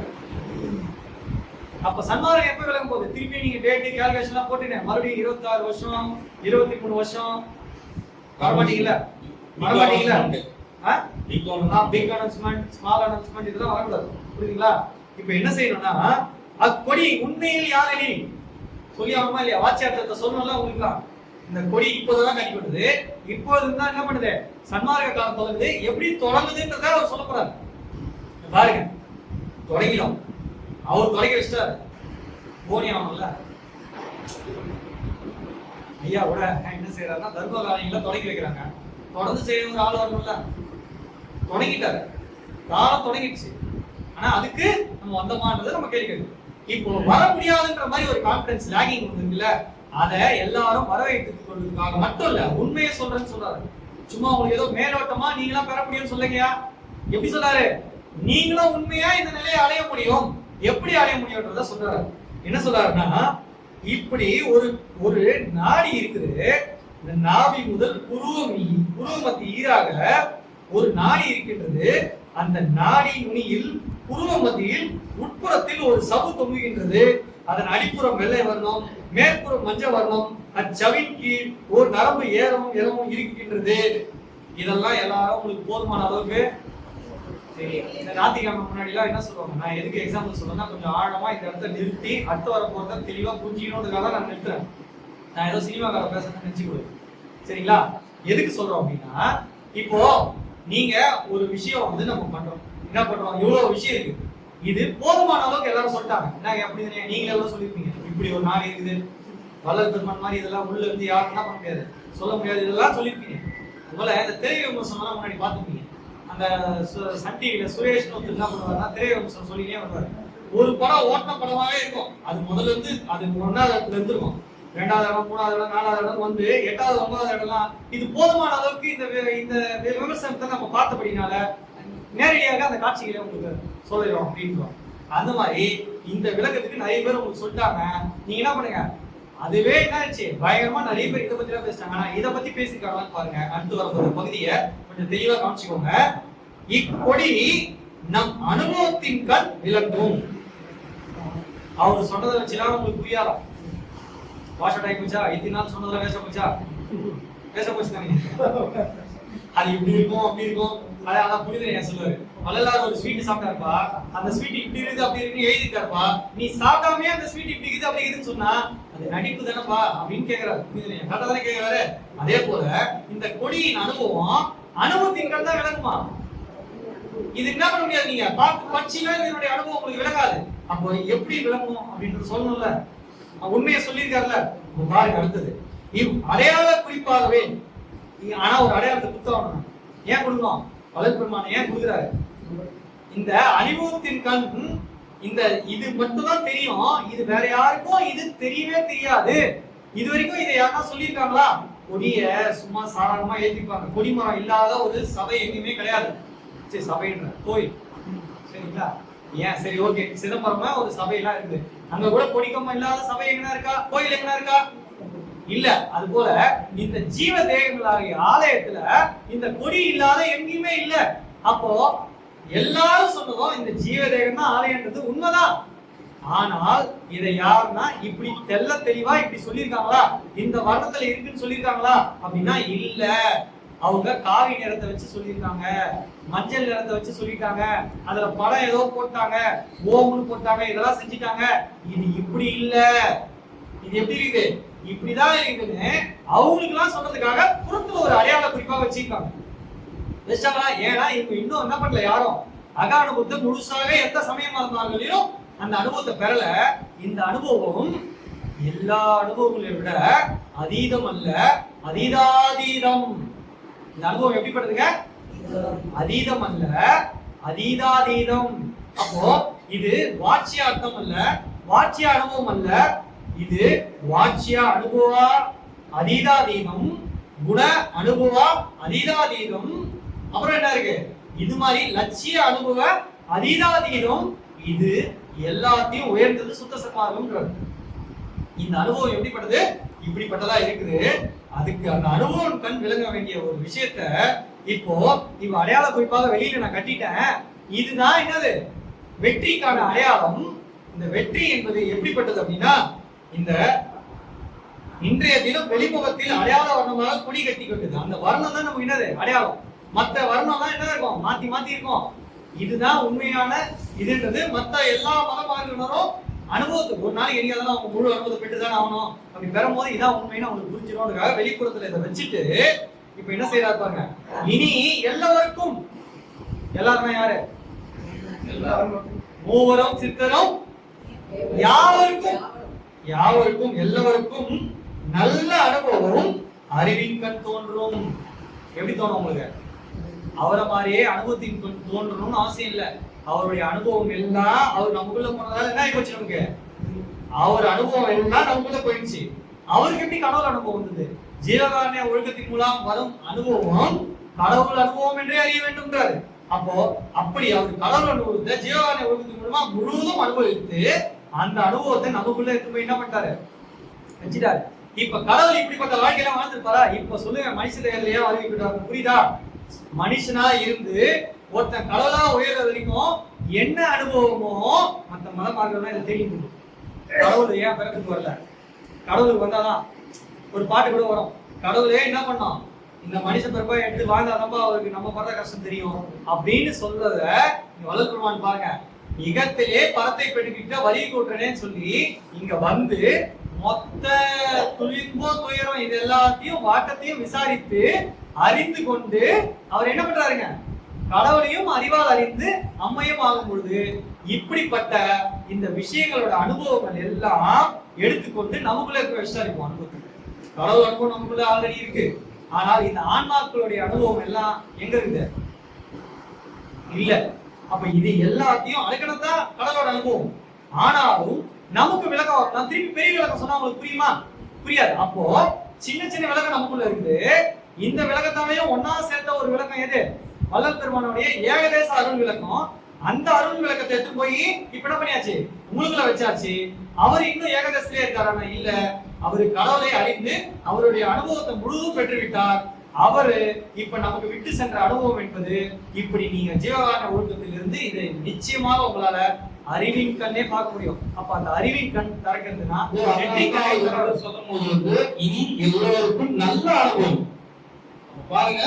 நல்ல அனுபவம் இல்ல, அதுதான் மயக்கமுள்ள அனுபவம் அர்த்தம். திருப்பி நல்ல அனுபவம் கெட்ட அனுபவம் சொல்ல தப்பாயிடும். அது மயக்கமுள்ள அனுபவம். அதுதான் 7 திரையில அந்த அருளியல் மயக்கம்னு சொல்றாரு. அப்போ கடவுளை இப்படிதான் பெற வேண்டும்ன்ற மயக்கம் கூட இனிமேல் யாருக்கும் இருக்காது. இப்படிதான் கடவுளை பெற வேண்டும் என்றது நிச்சயமாக இருக்கும். அதுதான் நல்ல அனுபவம். அந்த அனுபவம் அறிவின் கண்ணே தோன்றும். இப்ப நம்மள அறிவின் கண் தான் தோன்றும். நம்மள அனுபவத்தை பேசுங்க இல்ல, அறிவின் கண் அந்த வள்ளல் பெருமான் உள்ள அனுபவம் நமக்கு இல்ல. ஆனா நமக்கு எப்படி அவரு சொன்னதை அவர் நமக்கு எப்படி விளங்குதுன்னா, நம்ம அவர் சொன்ன மாதிரி ஜீவகாரண ஒழுக்கத்திலே மாதமொழியால் ஜீவகாரண விளக்கம் உள்ளவர்கள் ஆன்ம திருஷ்டி விளக்கம் உள்ளவர்கள் என்று அறிய வேண்டும்ன்றார். ஜீவகாரண ஒழுக்கம் உள்ளவர்கள் ஆன்ம இயற்கை உள்ளவர்கள் என்று அறிய வேண்டும்ன்றாரு. இந்த ஆன்ம இயற்கை ஒழுக்கம் இல்லாத இடத்தில் கடவுள் இயற்கை ஒழுக்கமாய் அருள் தோன்றவே தோன்றாதுன்னு எழுதிட்டார். சீக்கிரமா போதும். வேற ஏதாவது உங்களுக்கு ஏதாவது நீங்க இந்த மாதிரி சொல்லுங்க. அதாவது உண்மை சொல்ல, அதாவது இனி எல்லோருக்கும் நல்ல அனுபவம் அறிவிக்கன் தோன்றும். கான்பிடன்ஸோட இருங்க. உண்மை சொல்ல வந்தவனே என்று உண்மை சொல்ல புகுந்தாலும் தெரிந்து கொள்வாரு யாரும் இல்லை. சரிங்களா? கொடி கட்டி கொண்டபடியினால் இனி எல்லோரும் உண்மையை அறிந்து கொள்வார்கள். அறிந்துதான் முடியும் கூட. சரிங்களா? நீங்க என்ன பண்ணணும்? ஜீவகாரண ஒழுக்கத்தோட இருந்து நீங்க அறிந்து கொள்ள முடியும். இந்த முன் உள்ளவர்கள் உண்மையை தெரிய விட்டாது மண்ணை போட்டு மறைத்து விட்டார்கள். இத்தருணம் ஆண்டவர் தெரிவித்தார், தெரிவிக்கின்றார், தெரிவிப்பார். நீங்கள் எல்லோரும் உண்மையை தெரிந்து கொள்ளுங்கள். இப்பொழுது நான் சொல்லி வந்த பிரகாரம் ஜாக்கிரதையுடன் உண்மை அறிவாய் விசாரம் செய்து கொண்டிருங்கள். அவசியம் இதற்கு காரணமான விசாரணை எது வேணுமா? ரொம்ப அவசியமா காரணமான தயவு இருக்க வேண்டியது. அப்படின்னா அர்த்தம். இதுக்கு நீங்க விசாரணை எவ்வளவு வேணாலும் பண்ணுவீங்க, டப்பாவை போட்டு விட்டு விட்டீங்க. இதுக்கு தயவு அடிப்படையில் உங்களுக்கு இல்ல அப்படின்னா உங்களுக்கு இதே விசாரணை. தயவுனா என்னங்க? ஜீவ தயவு. ஜீவ தயவுனா ஜீவகாரண ஒழுக்கம். இப்படிப்பட்ட தயவும் உங்களுக்கு ஒருமை வராம வராதுன்றார். அந்த ஒருமை வர வேண்டாம். எவ்வுயிரும் தம்முயிராக பார்க்கும் ஒரு உணர்வு வர வேண்டும். இப்படி வந்துச்சுன்னா நீங்க அந்த தயவு வருவதற்கு ஏதுவான ஒரு பொது உரிமை கூட இருக்க வேண்டும். அங்கேயே சொல்லிட்டா இருப்பாங்க. அவரு எதையுமே விடல. சொல்லிட்டு இப்படி இருந்து கொண்டிருந்தால் ஆண்டவர் வந்த உடனே, எப்போது? அந்த 10-15 நாளைக்கு மட்டும்தான். வந்த உடனே எல்லா நன்மையும் பெற்றுக் கொள்வீர்கள். அந்த நன்மை எப்படி பெறுவோம்னு நமக்கு ரொம்ப விளக்கமா சொல்லிட்டு இது அந்த டைமுக்கு மட்டும் தான் அப்ளிகபிள். இப்ப நம்ம எல்லாரும் என்ன செய்யணும்? மறுபடியும் ஜீவகாரண ஒழுக்கத்தை பின்பற்றி, ஒருவேளை நமக்கு வள்ளல் பெருமான் அளவுக்கு இல்லைன்னா கூட வள்ளல் பெருமான் உள்ளிருந்து ஜீவகாரண ஒழுக்கத்தை மொத்தமாக ஒருத்தவங்களுக்கு சொல்லி கொடுத்து அவங்க வாழ்க்கை அது போல வாழ்ந்து அவர்கள் ஒருவேளை அந்த காரிய உறவிலிருந்து கொலைனா நம்ம ரொம்ப எளிதில் எடுத்துக்கூடாது. அதை அவ்வளவு பார்த்து சுத்த சமாஜத்து உரியவர்களாக இருந்து அந்த அருளை பெற்று அவர் அருளுருவமாக ஆகும் பொழுது திருப்பி இந்த சிச்சுவேஷன் வரும். அது இல்லாம நீங்க ஏதோ வரும் நீங்க எதிர்பார்த்தீங்கன்னா வராது. உங்க இடத்துல என்ன வரணும்? ஒழுக்கம் நிரம்ப வேண்டும். ஒழுக்கம் நிரம்பி, ஜீவகாரண ஒழுக்கம் நிரம்பி, கருணையே வடிவாக நிற்கும் விசார சங்கல்பம் உண்டானால் தாழும் குணம் வந்து அருட்சக்தி வந்து அறிவு விளங்கிவிடும். அறிவு விளங்கிய ஜீவர்களுக்கு எல்லாம் ஜீவகாரணமே கடவுள் வழிபாடாக நாம் செய்வோம். அறிவு விளங்கும் வரை ஜீவகாரண ஒழுக்கத்தையே பின்பற்றி அதில் மூலியமாக வரும் உருக்கத்தை கொண்டு நீங்க தெய்வ வழிபாடு செய்து கொண்டு வாருங்கள். அதுக்கு தனியாக நீங்க எது செய்வனா ஜீவகாரண ஒழுக்கத்தை கலப்பிச்சினாலே இந்த உருகும் பொழுதே அந்த வழிபாடு அதுதான் சொல்லி இந்த உரையை இதோடு முடிக்கிறேன். பெரும் கருணை அருட்பெரும் ஜோதி ஜோதி ஜோதி ஜோதி சுயம் ஜோதி ஜோதி ஜோதி பரம் ஜோதி ஜோதி ஜோதி அருள் ஜோதி ஜோதி ஜோதி சிவம் வாம ஜோதி சோம ஜோதி வான ஜோதி ஞான ஜோதி மாக ஜோதி யோக ஜோதி ஆர ஜோதி நார ஜோதி ஏக ஜோதி யோம ஜோதி ஏழு ஜோதி வீரு ஜோதி ஏக ஜோதி ஏக ஜோதி ஏக ஜோதி ஏக